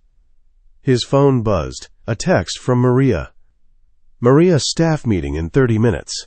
Conference room is set up. Are you ready? Julian showed Sloane the message. Ready to face the firing squad? Are you? I'm ready to make it clear that you're staying. I'm staying. And anyone who has a problem with that can find other employment. His eyes were hard. This is my company. I make the rules. The conference room was packed. Every operative currently in town, the full support staff, department heads, 40 people crammed into a space designed for 20, all watching Julian and Sloane with varying degrees of curiosity, judgment, and concern. Rogers stood near the front, his expression carefully neutral. Martinez was there, along with the other senior operatives Sloane had trained with. Maria sat at the conference table, laptop open, ready to document everything. Julian stood at the head of the room, Sloane beside him. He'd insisted she stand with him rather than in the crowd, making a statement before he even opened his mouth. Thank you all for coming on short notice, Julian began, his voice carrying that natural authority. I'm sure you've all seen the news coverage. Rather than let speculation run wild, I'm addressing this directly. He paused, scanned the room. Sloane Keller and I are in a relationship. It began recently. It's serious, and it's not changing. His tone was matter-of-fact, brooking no argument. I'm aware this creates questions about favoritism, about professional ethics, about whether our personal relationship compromises operational security. So let me address those concerns. Julian pulled up a presentation on the screen behind him. Sloane's performance metrics for the past 3 months. These are Keller's evaluation scores: threat assessment, tactical planning, client satisfaction, team coordination, top marks across the board. She's in the 95th percentile of all operatives in this company. He advanced to the next slide. Her assignment history: 5 successful protections, 0 security breaches, multiple commendations from clients. This was before our relationship began. Another slide. Comparison charts. For those concerned about favoritism, Keller receives the same pay grade as operatives with equivalent experience. She's been assigned to challenging cases, not given easy work. She's held to the same standards as everyone else in this room. Higher standards, actually, because I know people will be watching. He turned to face the room. What I will not tolerate is anyone questioning her competence because of our relationship. She earned her place here on merit. She continues to earn it with every assignment, and if any of you have specific concerns about her performance, my door is open. We can review her files together." The room was silent. Sloane kept her expression neutral, professional, even though her heart was racing. "That said," Julian continued, "I understand this situation makes some people uncomfortable. Workplace relationships can create complications, particularly in a field where trust is paramount. So I'm implementing new protocols." Maria pulled up a document on her laptop, projected it on the screen. "Effective immediately, Sloane will not report directly to me. She'll report to Rogers, who will handle her assignments and evaluations. I'll recuse myself from any personnel decisions involving her. If there are conflicts of interest on specific cases, she'll be reassigned." Julian's voice was firm. "These measures ensure that our relationship doesn't compromise operational security or create unfair advantages." Rogers nodded, accepting the responsibility without hesitation. "Additionally," Julian continued, "HR is updating our fraternization policy. Relationships between staff are permitted, but must be disclosed. There will be clear protocols for managing conflicts of interest, and harassment of any employee based on their relationship status will result in immediate termination." He let that sink in. "I built this company on principles of excellence, integrity, and trust. Those principles don't change because I'm in a relationship with an employee. What changes is how we manage potential conflicts. We do it transparently, professionally, and with the same standards we apply to everything else." Julian's eyes swept the room. "Questions?" For a long moment no one spoke. Then Martinez raised his hand. "Sir, with respect, you're asking us to believe this won't affect your judgment. But we all saw how you were during the Owen assignment. You were watching Keller constantly, showing up at events you'd normally delegate, micromanaging in ways you never do." He paused. "How do we trust that won't happen on other assignments?" It was a fair question. Julian didn't flinch. "You're right. During the Owen assignment, I was compromised. I allowed personal feelings to cloud professional judgment." He glanced at Sloane, then back to Martinez. "That's exactly why I'm implementing these protocols. I'm removing myself from direct oversight of Keller's work. Rogers will make those decisions precisely because I can't be objective." "And if Rogers needs your input," another operative asked. "Then he brings his concerns to me, and I recuse myself if there's a conflict, or I bring in an outside consultant." Julian's voice was calm. "I'm not pretending I can be completely objective about someone I care about. That's why we're building safeguards." "What about optics?" This from one of the support staff. "Clients are already calling. They're worried this relationship compromises their security." Then we reassure them with our track record. Cross Security has a 98% success rate. 0 clients have been compromised under our protection. Those numbers don't change because I'm dating an employee.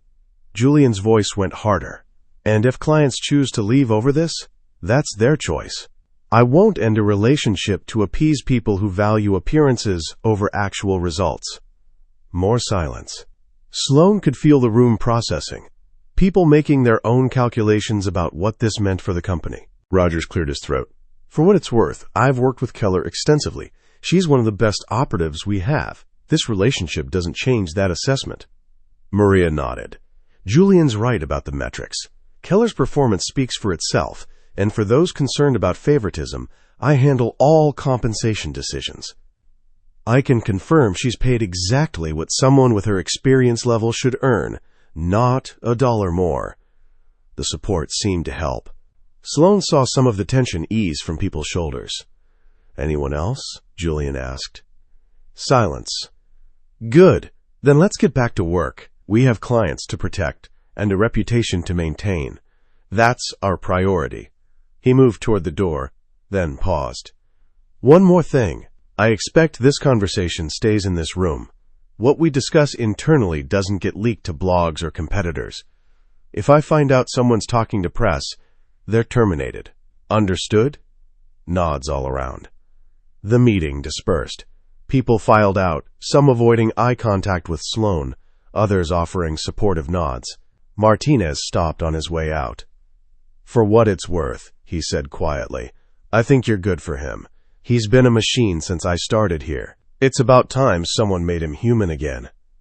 After everyone left, it was just Sloane, Julian, Rogers, and Maria. "Well," Maria said, closing her laptop, "that went better than expected." "You thought it would go badly?" Sloane asked. "I thought at least one person would quit on principle. The fact that no one did suggests they respect you both enough to adjust." Maria stood. "But the real test is how clients react.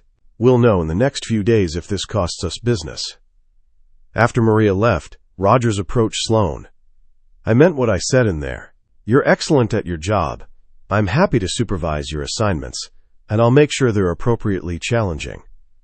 He glanced at Julian. "And I'll make sure the boss doesn't micromanage." "Good luck with that," Sloane said dryly. "I heard that," Julian said from across the room. Rogers grinned. "I'll leave you two to it. Keller, I'll have your next assignment brief ready by tomorrow."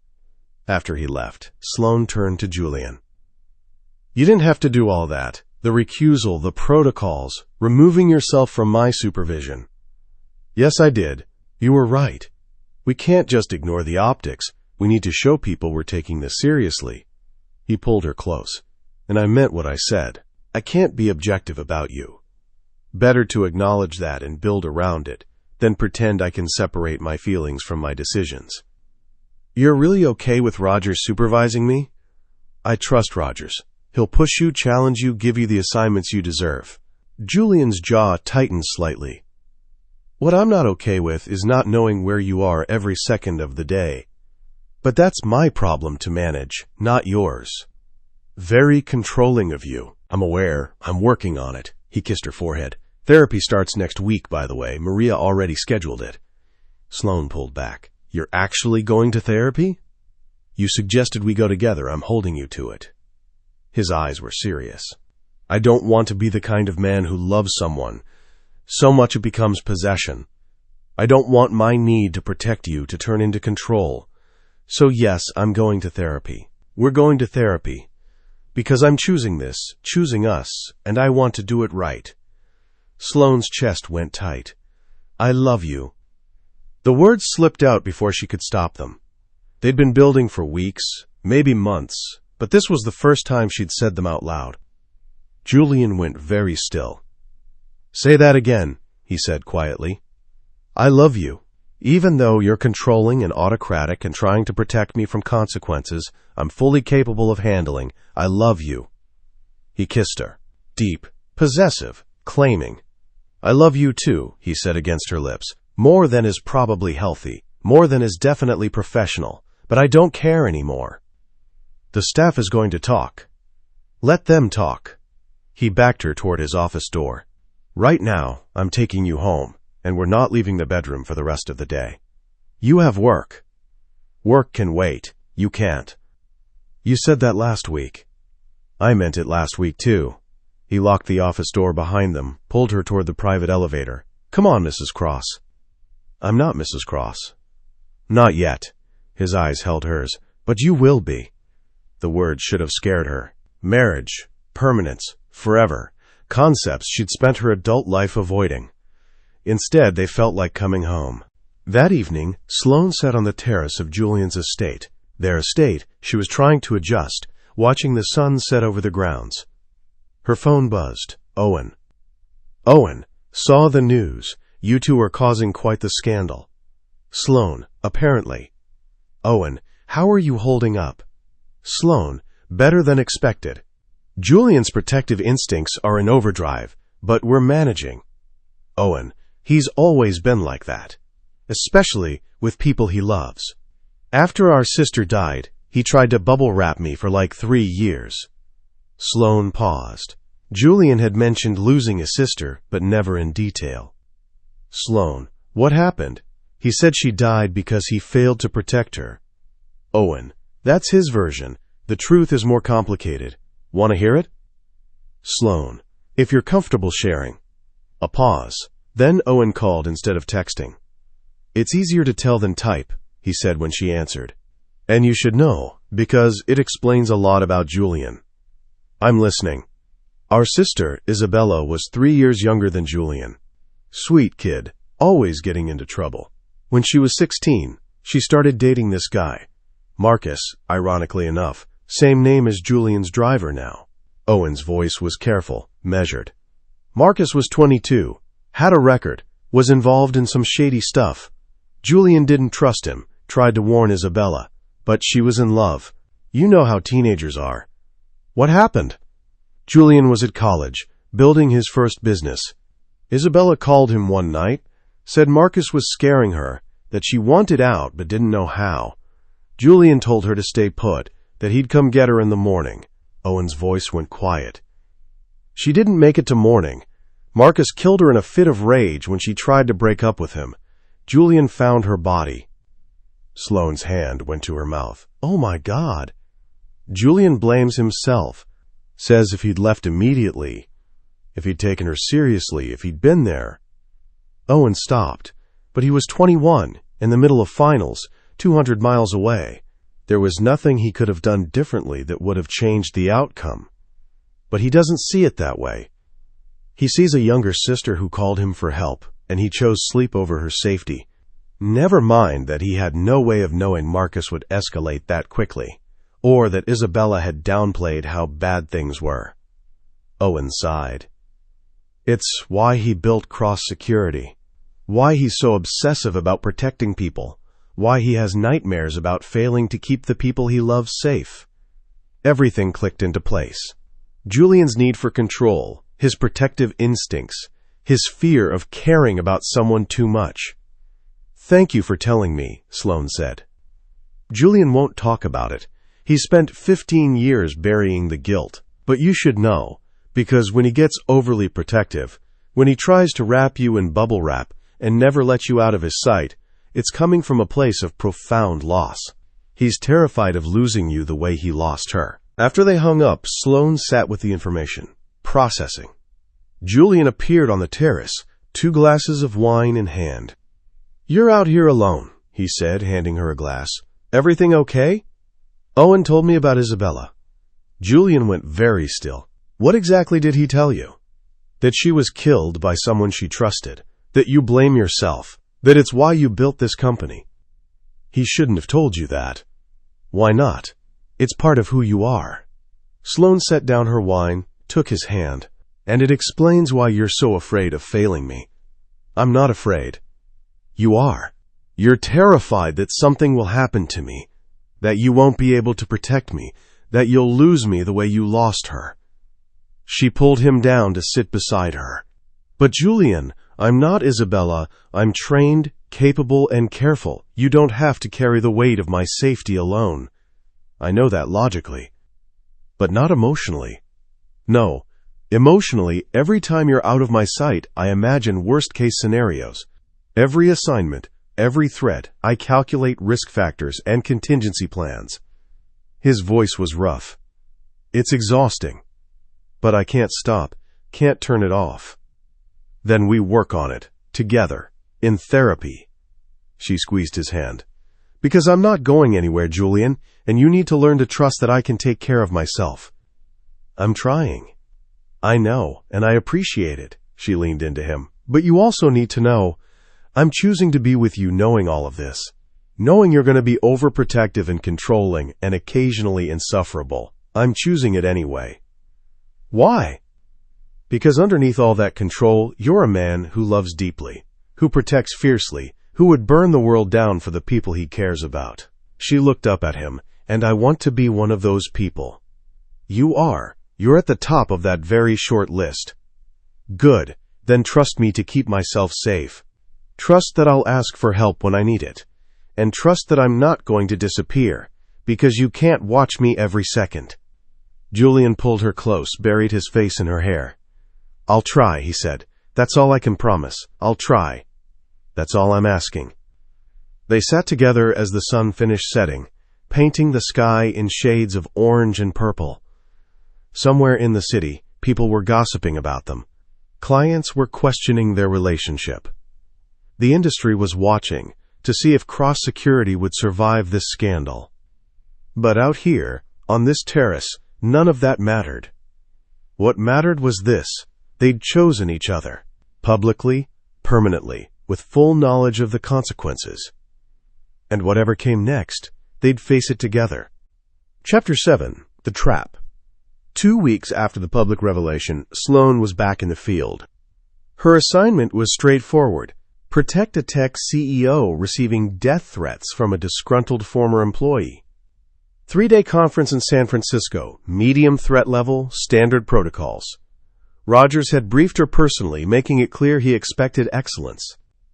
"You're under a microscope," he'd said. "Everyone's watching to see if the boss's girlfriend gets preferential treatment or special accommodations. Prove them wrong." Sloane had every intention of doing exactly that.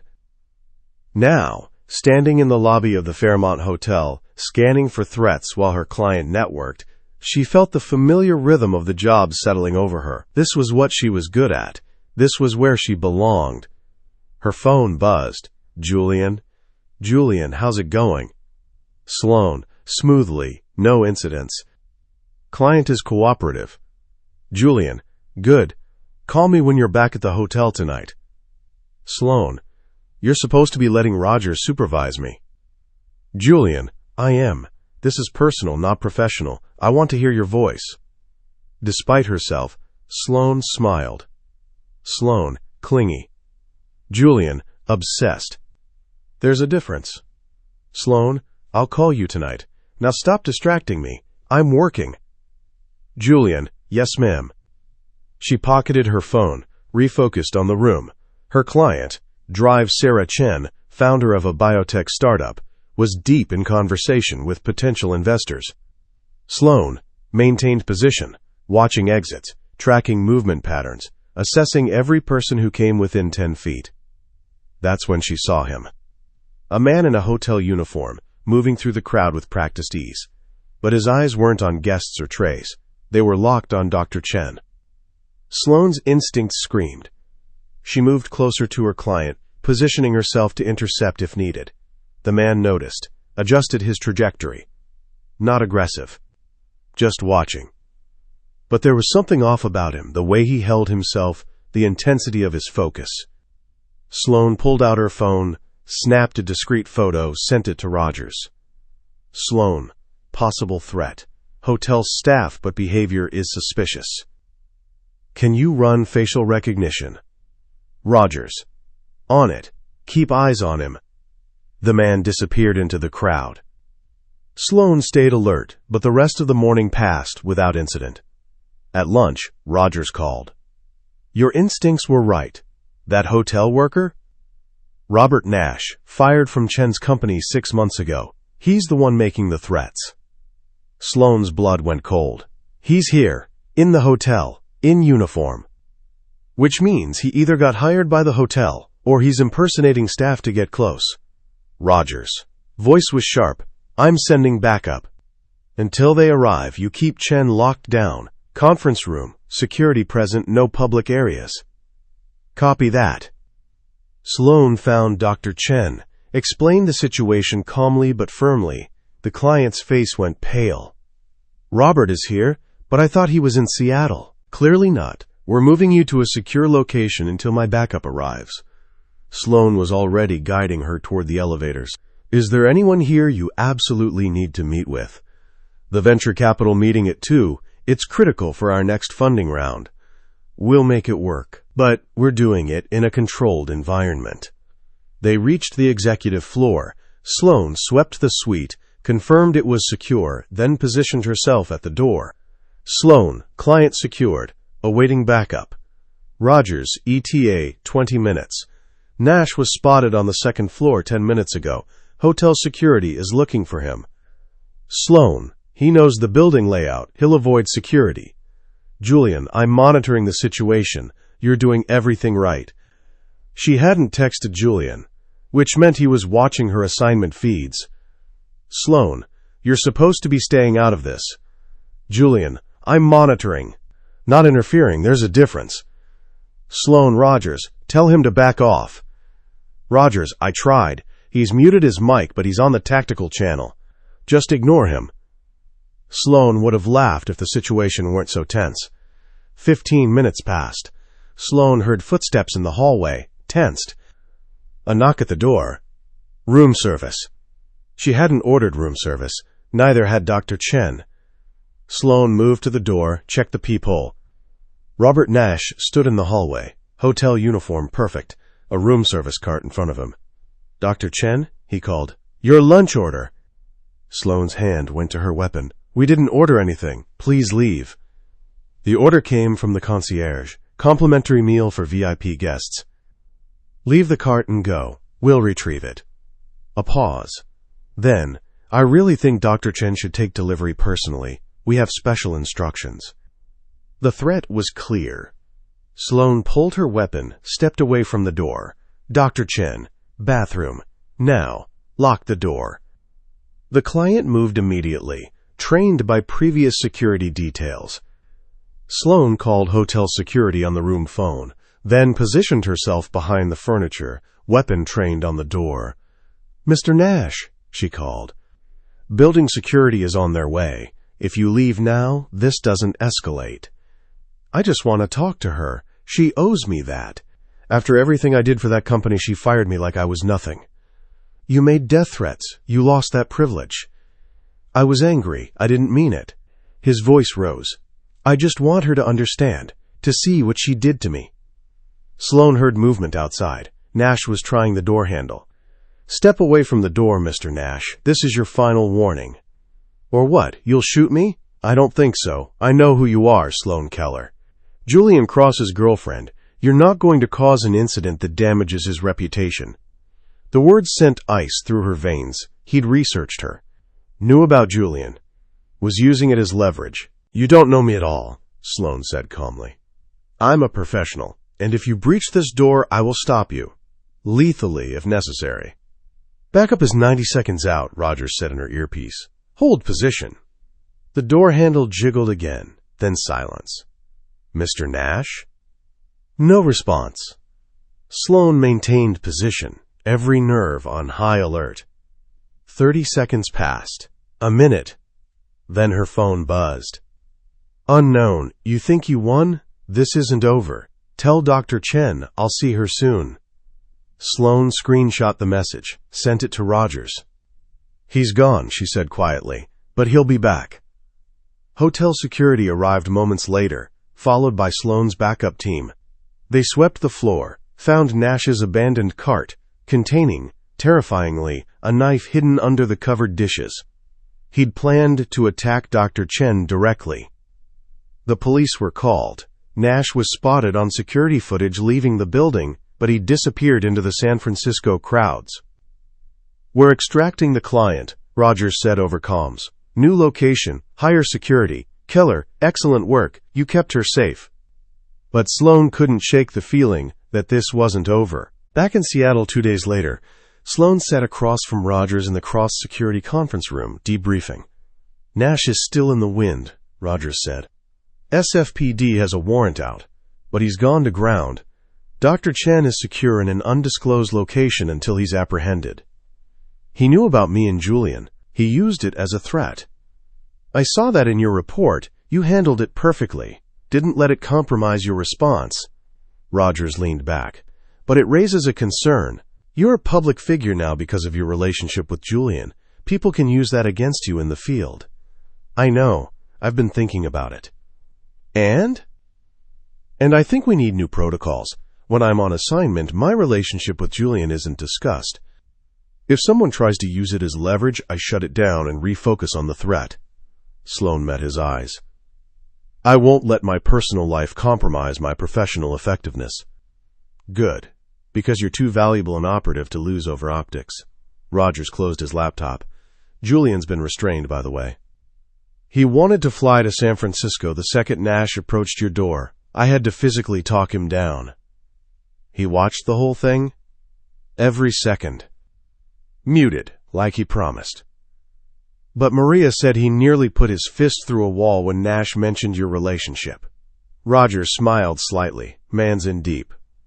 "I know. You are too, from what I can see."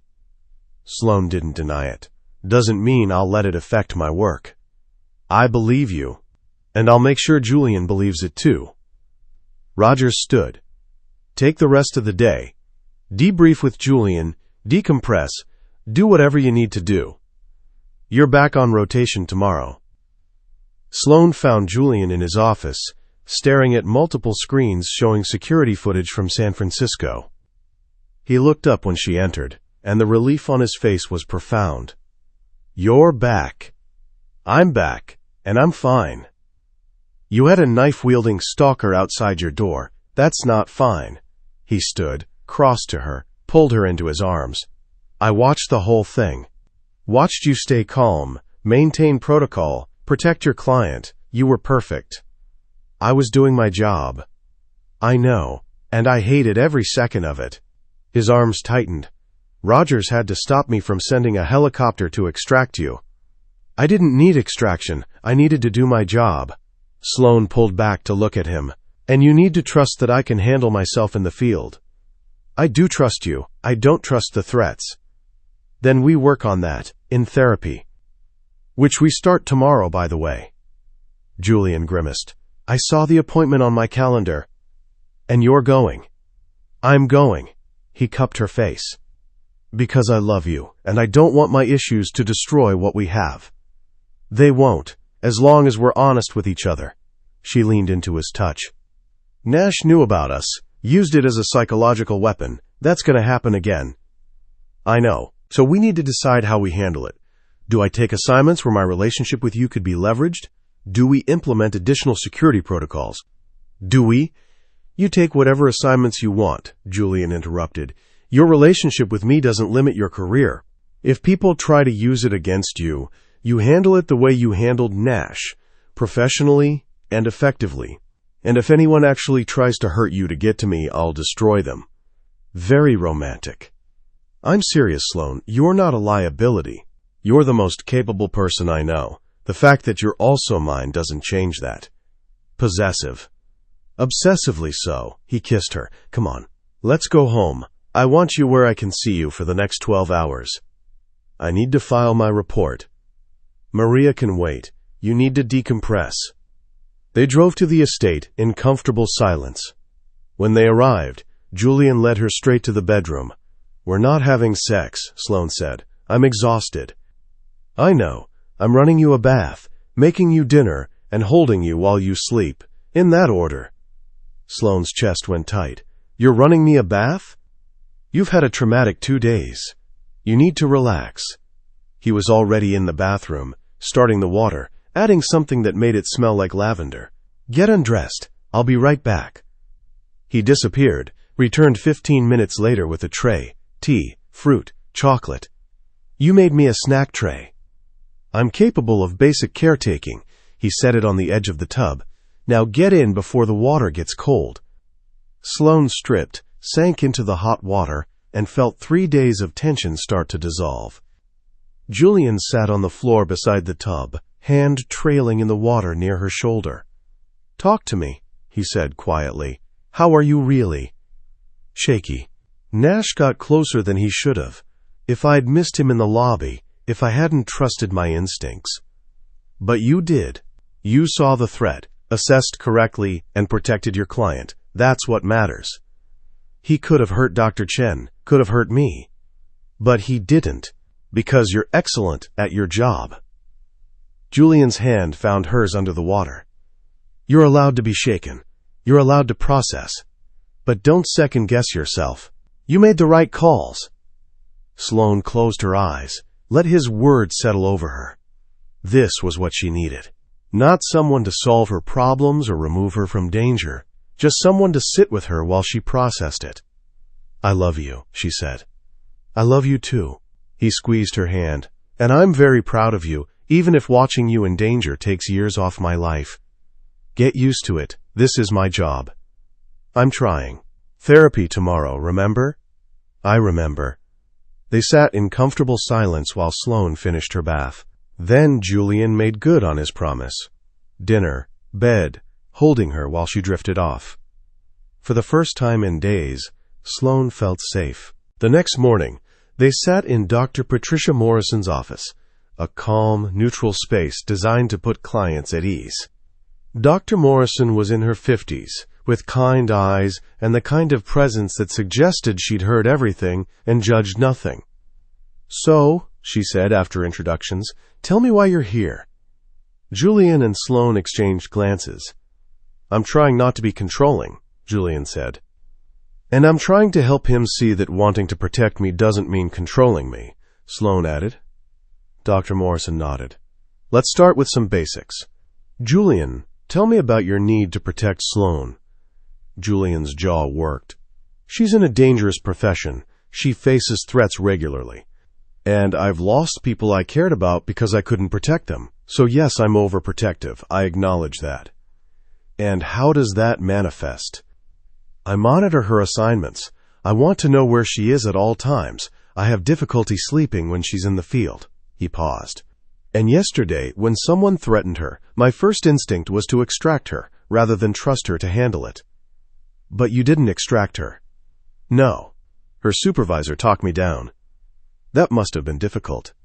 "It was torture." Julian's hand found Sloane's. "Watching her handle a threat, knowing I couldn't intervene, trusting that she'd be okay, it went against every instinct I have." Dr. Morrison turned to Sloane. "And how do you feel about Julian's protectiveness?"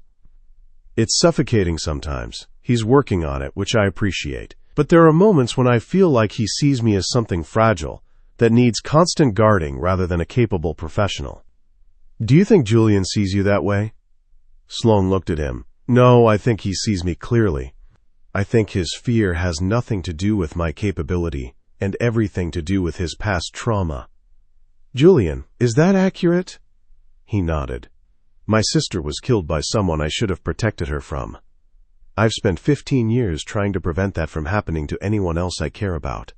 It's not about Sloane's ability, it's about my fear of failing again." "That's an important distinction," Dr. Morrison said. "Your fear is about you, not about Sloane. But when you act on that fear, monitoring, controlling, wanting to extract, you make it about her." Julian absorbed that. "You're right. So the question is, how do you manage your fear without imposing it on Sloane?" "That's why we're here," Julian said, "to figure that out." They spent the next 45 minutes unpacking Julian's trauma, Sloane's need for autonomy, and how to build a relationship where both could coexist. By the end, Dr. Morrison had given them homework. "Julian, I want you to practice sitting with your fear without acting on it. When Sloane's on assignment, notice the anxiety, acknowledge it, but don't try to control her response to it. And Sloane, I want you to practice communicating your boundaries clearly. Don't assume Julian knows when his protectiveness crosses a line. Tell him directly." They agreed to weekly sessions. In the car afterward, Julian was quiet. "That was harder than I expected," he finally said. "But good?" "But good." He reached for her hand. "I don't want to be the man who loves you so much it becomes a prison. I want to be the man who loves you and trusts you and lets you be who you are. You're already that man. You just need to believe it. I'm working on it." They drove back to the estate, both processing. That evening, as they sat on the terrace watching the sunset, Julian's phone rang. He checked the screen, frowned. "It's the SFPD, about Nash." He answered, listened, his expression growing darker. "When?" "I see. Thank you for letting me know." He hung up, looked at Sloane. "They found Nash. He's dead. Apparent suicide in a motel room in Oakland." Sloane's breath caught. "What?" "Left a note. Said he couldn't live with what he'd become, that he was sorry for threatening Dr. Chen and you." Julian's jaw was tight. "It's over." "Just like that?" "Just like that." They sat in silence, processing. "I should feel relieved," Sloane said. "The threat is neutralized. Dr. Chen is safe. But all I feel is sad. He was a man who spiraled, who let obsession destroy him." "Like Vivian," Julian said quietly. "Like Vivian," Sloane agreed. Julian pulled her close. "Promise me something." "What?" "Promise me if I ever start to spiral like that. If my protectiveness turns into obsession, you'll tell me. You'll force me to get help. You're not going to spiral. You're self-aware, you're in therapy, and you're actively working on this. Promise me anyway." "I promise." She kissed him. "And you promise me something too." "Anything." "Promise me you'll trust me. Trust that I can do my job, handle threats, Keep myself safe. Trust that I'm not going to disappear just because you can't watch me every second. I promise to try. That's all I can give right now. That's enough." They sat together as the sun set, two people learning how to love each other without destroying themselves in the process. It wasn't perfect, but it was real. And that was all that mattered. Chapter 8. Bound by Choice. 3 months later, Sloane stood in the cross-security training facility, running a combat drill with 2 new recruits. "Again," she called, watching them attempt the disarm sequence she'd just demonstrated. "You're telegraphing your movement. He sees it coming before you execute. Smoother, faster, commit to the motion." The recruits reset, tried again, better this time. Rogers appeared in the doorway, watching with approval. "You're good at this. Teaching. It's different from fieldwork, but I like it."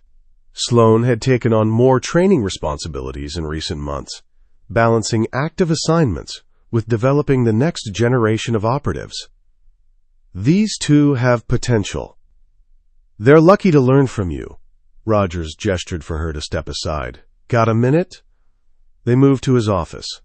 Rogers closed the door, pulled up a file on his computer. "I'm recommending you for senior operative status. It comes with a pay increase, more complex assignments, and the option to specialize, training, tactical planning, or continuing fieldwork." Sloane's heart kicked up. Senior operative was a position she'd been working toward since joining Cross Security. "I'm honored. Thank you. You've earned it. Your performance reviews are excellent, client feedback is consistently positive, and the team respects you." Rogers leaned back. "The board will vote on it next week, but it's a formality. You have my recommendation and Maria's support." "And Julian's?" "Julian recused himself from the vote, as per protocol, but between you and me he's thrilled, just can't say it officially," Rogers smiled. "You've proved everyone wrong, Sloane. The people who thought you'd get special treatment, who assumed you were just the boss's girlfriend, you've shown them you're here on merit." After the meeting, Sloane texted Julian. "Sloane, Rogers is recommending me for senior operative." "Julian, I know.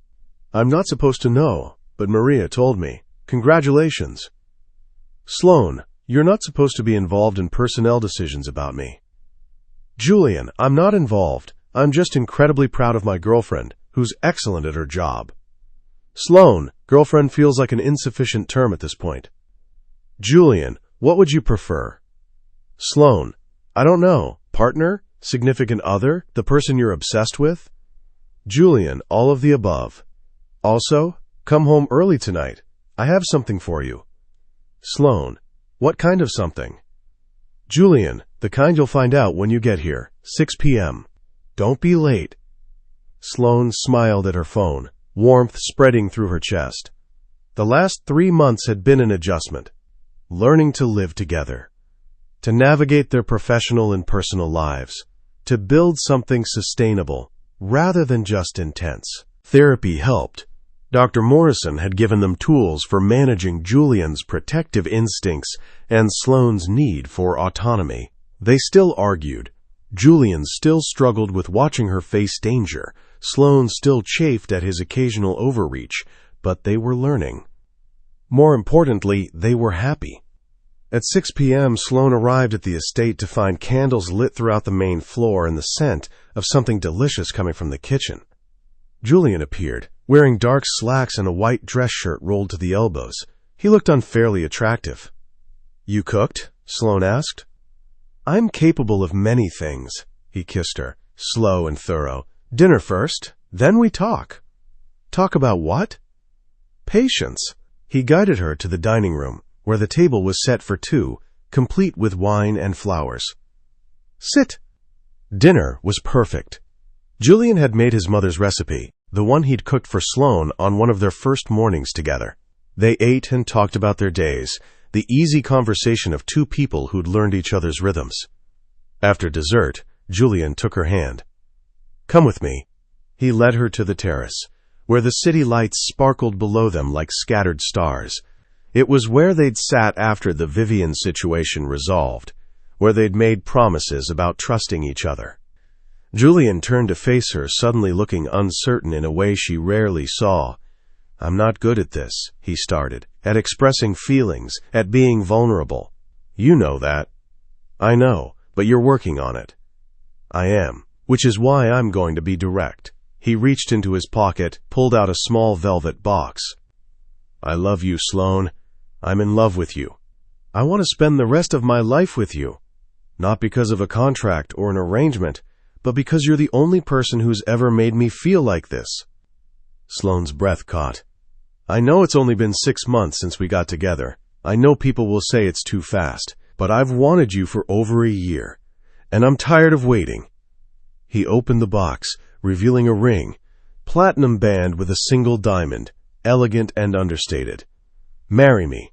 Not for appearances, not for business, just because I can't imagine my life without you in it.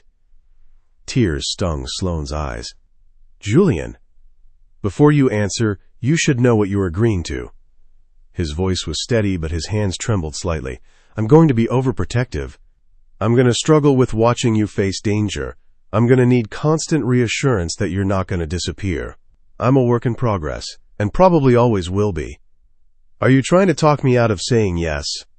I'm trying to make sure you know what you're getting into. Sloane laughed through tears.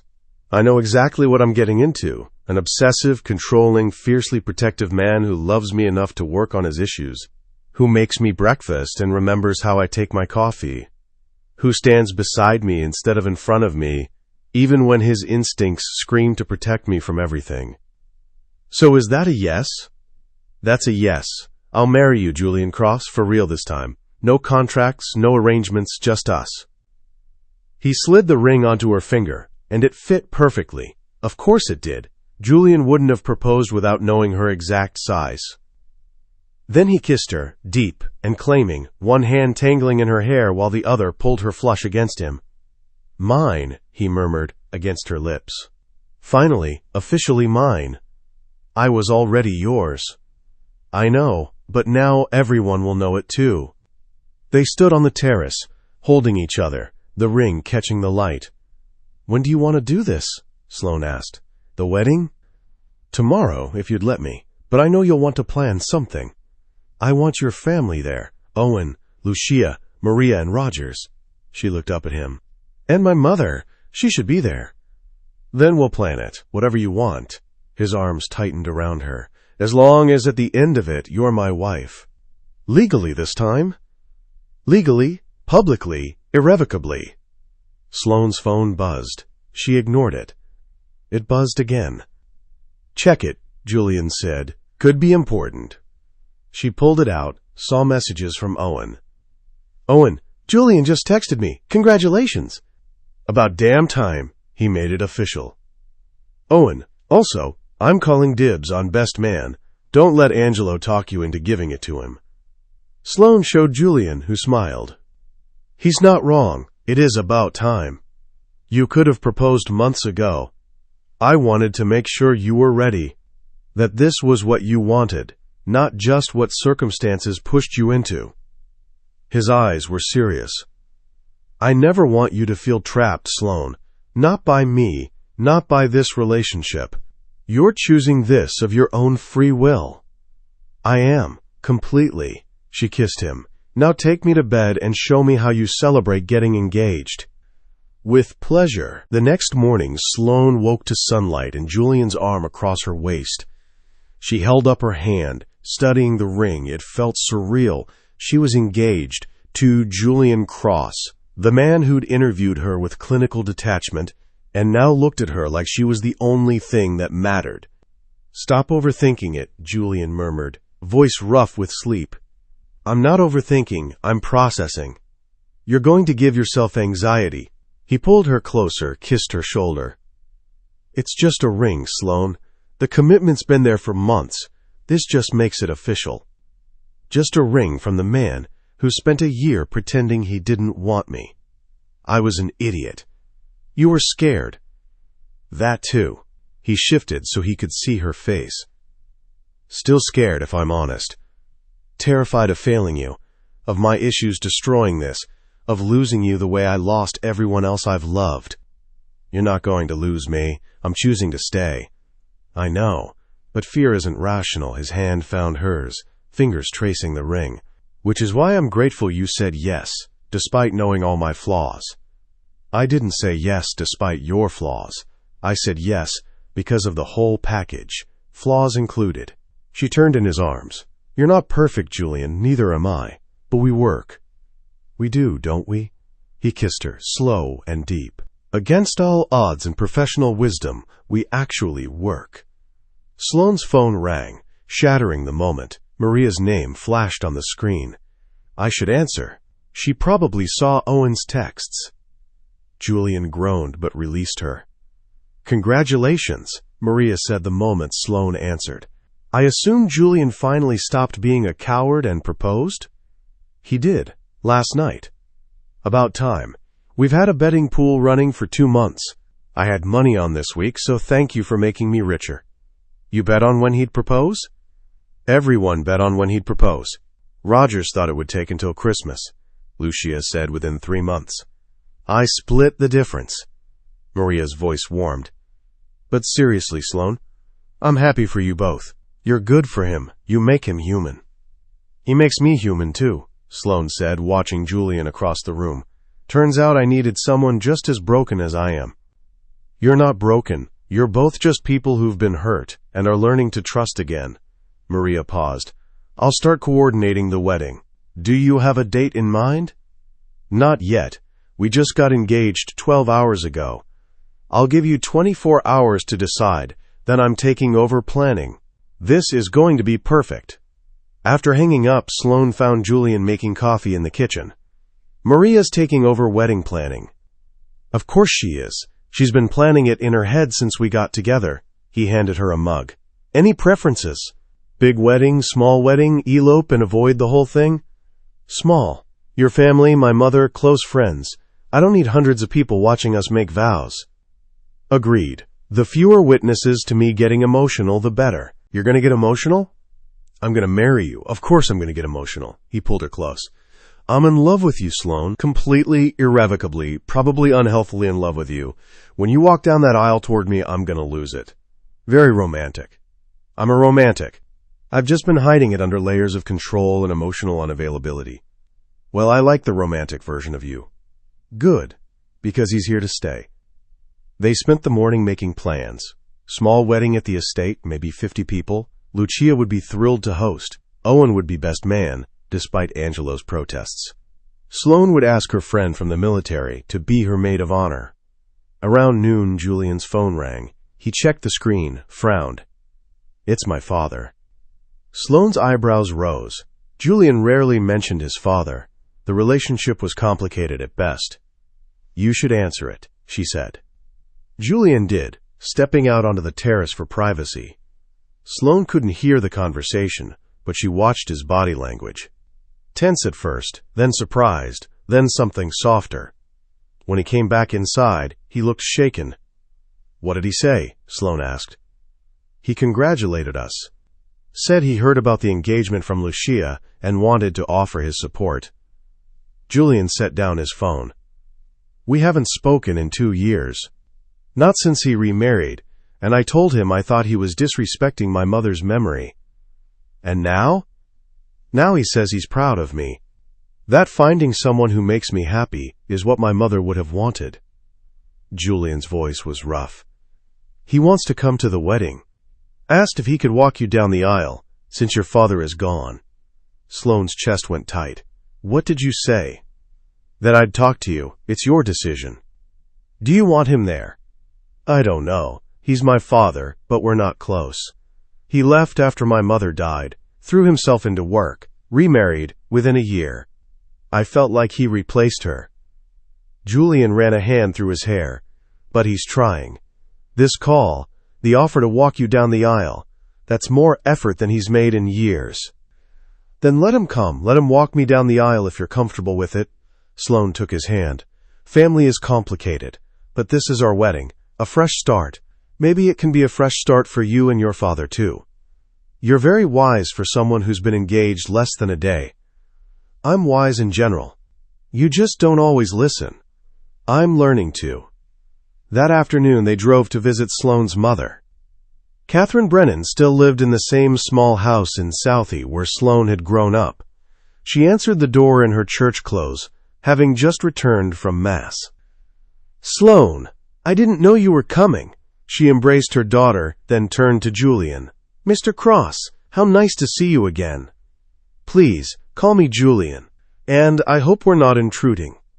"Never. Come in, I'll make tea." They sat in the living room while Catherine bustled in the kitchen. The space was exactly as Sloane remembered. Religious icons on the walls, photos of Sloane as a child, everything neat and carefully maintained. When Catherine returned with tea, she noticed the ring immediately. "Oh my God, Sloane, is that?" "We're engaged," Sloane confirmed. "Julian proposed last night." Catherine's hands flew to her mouth. "Oh, sweetheart, I'm so happy for you." She turned to Julian. "You'll take care of her?" "With my life," Julian said seriously. "Good. She deserves someone who sees her value." Catherine poured tea with shaking hands. "When's the wedding?" "Soon. We're thinking next month. Small ceremony at Julian's estate." Sloane took her mother's hand. "We want you there. Front row." "I wouldn't miss it for the world." Catherine's eyes filled with tears. "Your father would be so proud. He always wanted you to find someone who would treat you right." "I wish he was here," Sloane said quietly. "He is, in a way, watching over you." Catherine squeezed her hand. "And he liked Julian. He always respected men who worked hard and kept their word." They stayed for an hour, making plans, sharing stories. When they left, Catherine hugged Sloane tight. "You're happy," she said. "Really happy. I can see it in your eyes." "I am, Mom. For the first time in my life, I'm really happy." 4 weeks later, Sloane stood in a guest room at the estate, staring at herself in the mirror. The dress was simple: white silk, fitted bodice, flowing skirt. Her hair was down in loose waves, makeup natural. She looked like herself, just elevated. Her maid of honor, Rebecca, appeared beside her. "You ready?" "I think so. Is Julian?" Freaking out downstairs. "Owen's trying to calm him down, but I think your fiancé might actually be nervous." "Julian? Nervous? Apparently he's convinced you're going to change your mind and run." Rebecca smiled. "Which is ridiculous. The man looks at you like you hung the moon." There was a knock at the door. Julian's father, Richard Cross, stood in the hallway looking uncertain. "May I come in?" Sloane nodded. Rebecca excused herself. Richard stepped inside, took in her appearance, and his eyes went suspiciously bright. "You look beautiful. Julian is a lucky man." "Thank you, and thank you for agreeing to walk me down the aisle." "I'm honored you asked." Richard paused. "I know my relationship with Julian is complicated. I wasn't there for him after his mother died. I failed him in a lot of ways. He's willing to work on that relationship, if you are. I am. Seeing him with you, seeing him happy, it reminds me of how he was before everything fell apart." Richard offered his arm. "Shall we? Your groom is waiting." They descended the stairs to the garden, where 50 guests sat in white chairs facing a simple arch covered in flowers. And there was Julian. He stood at the altar in a dark suit, hands clasped in front of him, looking more nervous than Sloane had ever seen him. When he saw her, his entire face transformed. Love. Pure, unguarded love. Sloane walked down the aisle on Richard's arm, but her eyes never left Julian's. Richard placed her hand in Julian's, stepped back. Julian squeezed her fingers, leaned close. "You came!" "Of course I came. I love you. I love you too, so much I can barely breathe." The officiant cleared his throat. "Shall we begin?"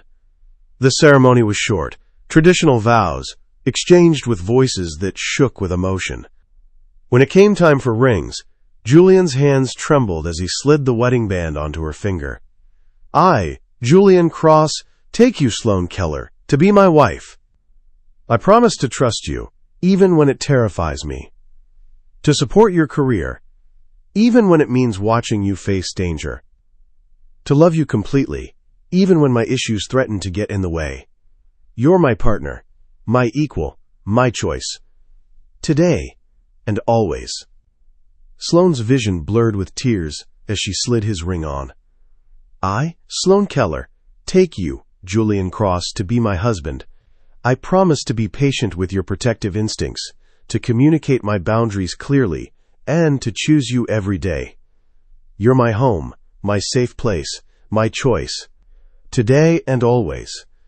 By the power vested in me, the officiant said, smiling, I now pronounce you husband and wife. You may kiss your bride. Julian pulled her close, kissed her with a tenderness that made the guests collectively sigh.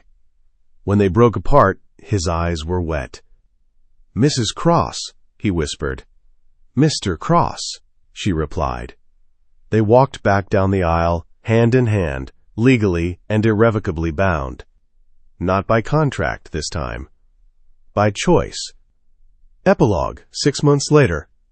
Sloane Cross stood in the Cross Security Training Facility, watching her latest recruit attempt a tactical scenario she'd designed. The recruit, a former Marine named Torres, moved through the mock building with precision, clearing rooms, identifying threats, adapting when Sloane changed the parameters mid-exercise. Better, she called through the intercom, but you're still favoring your right side. Compensate or you'll telegraph your movements. Torres adjusted, completed the scenario successfully. When he emerged, sweating and breathing hard, Sloane nodded approval. Good work. You're ready for field rotation. Report to Rogers tomorrow morning for assignment. Thank you, ma'am, Torres grinned, and congratulations on the promotion. Well deserved. After he left, Sloane reviewed her notes. As senior operative and head of training, she developed a reputation for being demanding but fair. Her programs produced some of Cross Security's best operatives, and her own fieldwork remained exemplary. The promotion had been unanimous. Even the board members who'd initially questioned her relationship with Julian had voted in favor once they saw her results. She was damn good at her job. And she'd proven it every single day. Her phone buzzed. Julian, dinner at 7, I'm cooking. Sloane, you're cooking. What's the occasion? Julian, can't a man cook for his wife without an ulterior motive? Sloane, you could, but you usually don't. So what's the occasion? Julian, you'll find out at 7. Don't be late. Sloane smiled at her phone. 6 months of marriage, and Julian still kept her guessing. They'd settled into a rhythm, balancing demanding careers with the relationship they'd built. It wasn't always easy. Julian still struggled when she faced danger in the field. Sloane still chafed when his protective instincts crossed into controlling territory. But they'd learned to navigate it. Weekly therapy sessions helped. So did honest communication and the understanding that loving someone didn't mean owning them. At 6:45, Sloane arrived home. She still thought of the estate as Julian's place sometimes, though legally it was theirs now, and found the main floor lit with candles. Julian, she called. Kitchen. She found him at the stove, wearing an apron over his dress shirt, focused on whatever he was making. The scent was incredible. Garlic, herbs, something rich and complex. This looks elaborate, Sloane said, wrapping her arms around him from behind. What are you making? My mother's ossobuco, family recipe, takes 6 hours. He turned in her arms, kissed her, and before you ask, yes, there's a reason. Which is patience. He handed her a glass of wine. Go change. Dinner will be ready in 20 minutes. Sloane went upstairs, suspicious but intrigued. Julian didn't cook elaborate meals without purpose. When she came back down in comfortable clothes, he'd set the dining table with candles and flowers. White roses, her favorite. Okay, now I'm really curious, she said. Sit, I'll explain everything. The food was perfect. Julian had inherited his mother's talent for cooking, even if he rarely indulged it. They ate and talked about their days. Sloane's new training program, Julian's negotiation with a potential international client. After dessert, Julian took her hand. I have something to tell you, he said, and I want you to hear me out before you respond. Sloane's stomach flipped. That's ominous. Not ominous. Just significant. He took a breath. I've been talking to my board about succession planning, about eventually stepping back from day-to-day operations at Cross Security. Sloan blinked. You're retiring? Not retiring. Transitioning. In 5 years, maybe 10, I want to move into more of an advisory role. Let someone else run operations while I focus on strategy and development. His eyes held hers. And I want to travel with you. See the world outside conference rooms and client meetings. Julian Cross wants to travel? For pleasure? Shocking, I know, but yes.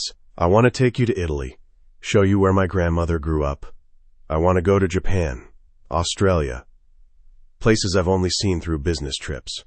I want experiences, not just acquisitions. Sloane's chest went tight. What brought this on? You did. Watching you build a life that's more than just work. Training, mentoring, actually enjoying what you do instead of using it as a distraction. I want that too. He squeezed her hand. I built Cross Security to prove something. To myself, to my father, to everyone who doubted me. But I've proved it. Now I want to build something else. What? A life. With you. One that includes work but isn't consumed by it. He paused. Which brings me to the other thing I need to tell you. There's more? I bought a house. Sloane's eyebrows rose.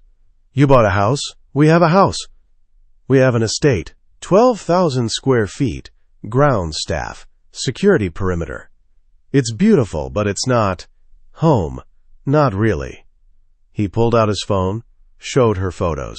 This is in the San Juan Islands. Waterfront property. 4 bedrooms. Nothing ostentatious. Just a place where we can breathe.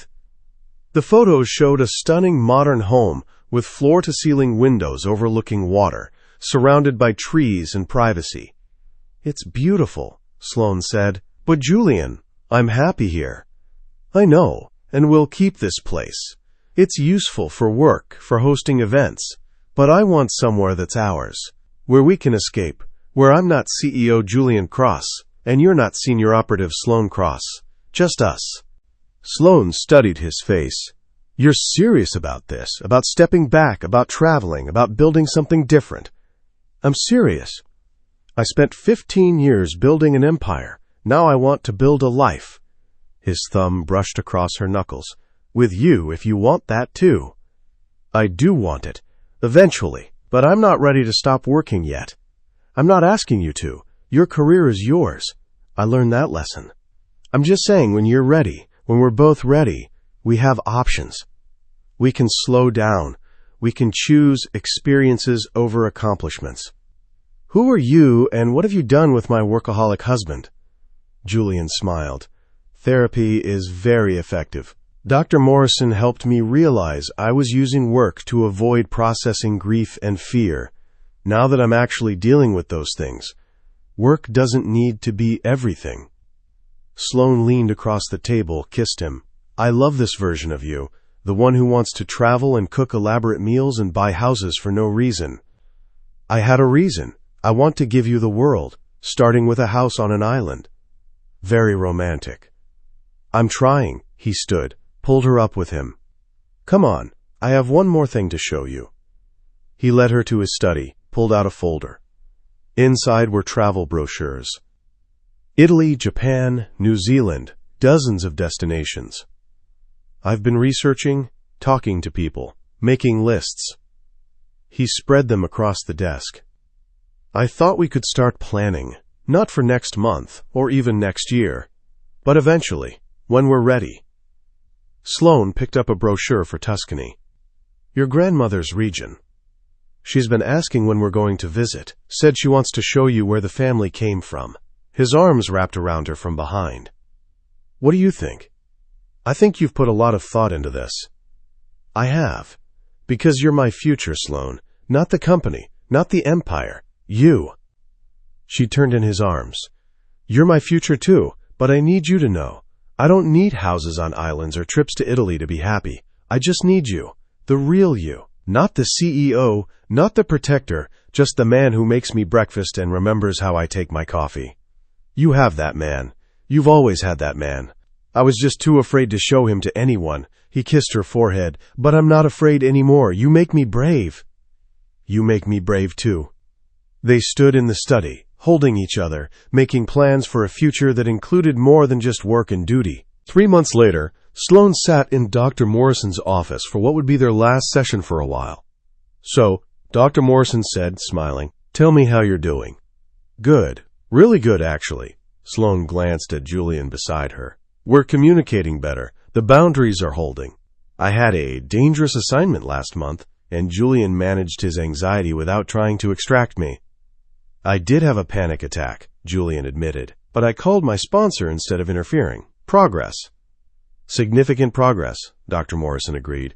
"And how did you feel during that assignment, Sloane, knowing Julian was anxious but trusting you to handle it?" "Supported, which is different from smothered.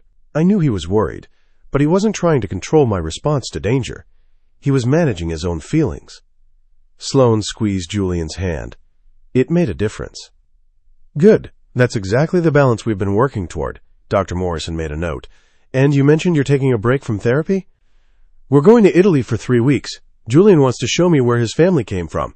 Sloane couldn't help but smile. "First real vacation either of us has taken in years." "That's wonderful. You've both earned it." Dr. Morrison closed her notebook. "I'm proud of the work you've done. When you started, you were two people who loved each other, but didn't know how to be together without falling into unhealthy patterns. Now you've built something sustainable." "We're still works in progress," Julian said. "Everyone is, but you're doing the work. That's what matters." They left the session hand in hand, walked to Julian's car in comfortable silence. 3 weeks in Italy," Sloane said. "Are you ready to be away from the company that long? Rogers has everything under control. Maria is monitoring communications. And I'm learning to delegate." He opened her door. "Besides, I'll have you all to myself for 3 weeks. No assignments, no threats, no distractions. Just us." "Sounds perfect." They drove back to the estate, making final preparations for the trip. The next morning, they boarded Julian's private plane, one of the few remaining extravagances he allowed himself, and flew to Rome. From there, they drove to Tuscany, to the small village where Lucia had grown up.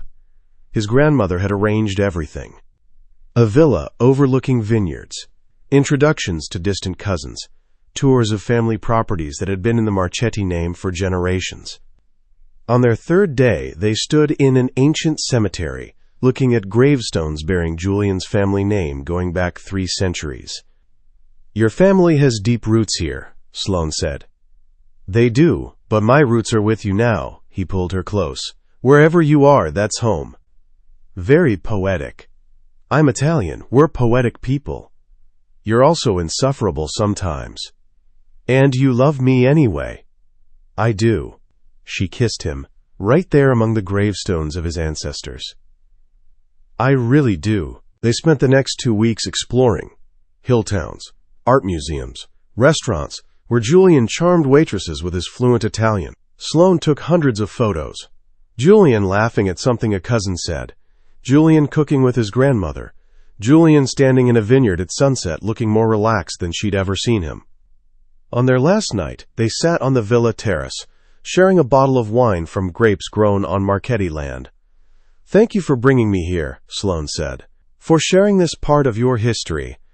Thank you for coming, for choosing this life with me even when it's complicated. It's not that complicated anymore. We made it complicated by fighting what we felt. Now we're just living." "Just living," Julian repeated, smiling. "I like that." They sat in comfortable silence, watching the sun set over the Tuscan hills. Sloane's phone buzzed. She glanced at it, saw a message from Rogers. "Rogers, hope you're enjoying Italy. Just wanted to let you know, that training program you designed, it's being adopted company-wide. Maria's already getting inquiries from other firms wanting to license it. You're building something significant." Sloane showed Julian. "You're changing the industry," he said, "making it better, safer, more professional. I'm proud of you." "I learned from the best." "You learned from yourself. I just gave you a platform." He refilled her wine glass. "What do you want to do next, after we get back?" Keep training. Keep working. Keep building this life we've created." She looked at him. "And maybe, eventually, start thinking about the future, beyond just the two of us." Julian went very still. "Are you saying—" "I'm not saying anything definite, just that I'm open to the possibility, eventually, when we're ready." "A family." "A family," Sloane confirmed, "but not yet. I want to enjoy being married first. Want to do this," she gestured at the vineyard, the villa, the life they were building, "for a while before we complicate it further." "I can wait. I'm good at waiting when it's for something I want." He pulled her close. "As long as I have you, I have everything I need. You have me, completely, for the rest of our lives. Promise?" "Promise." They sat together as the stars came out, two people who'd found each other against all odds and professional wisdom, who'd built something real from a foundation of lies and arrangements, who'd chosen each other every single day until the choosing became as natural as breathing. Somewhere in Seattle, Cross Security continued operating at peak efficiency. Somewhere in San Francisco, a stalker sat in a psychiatric facility, getting the help she desperately needed.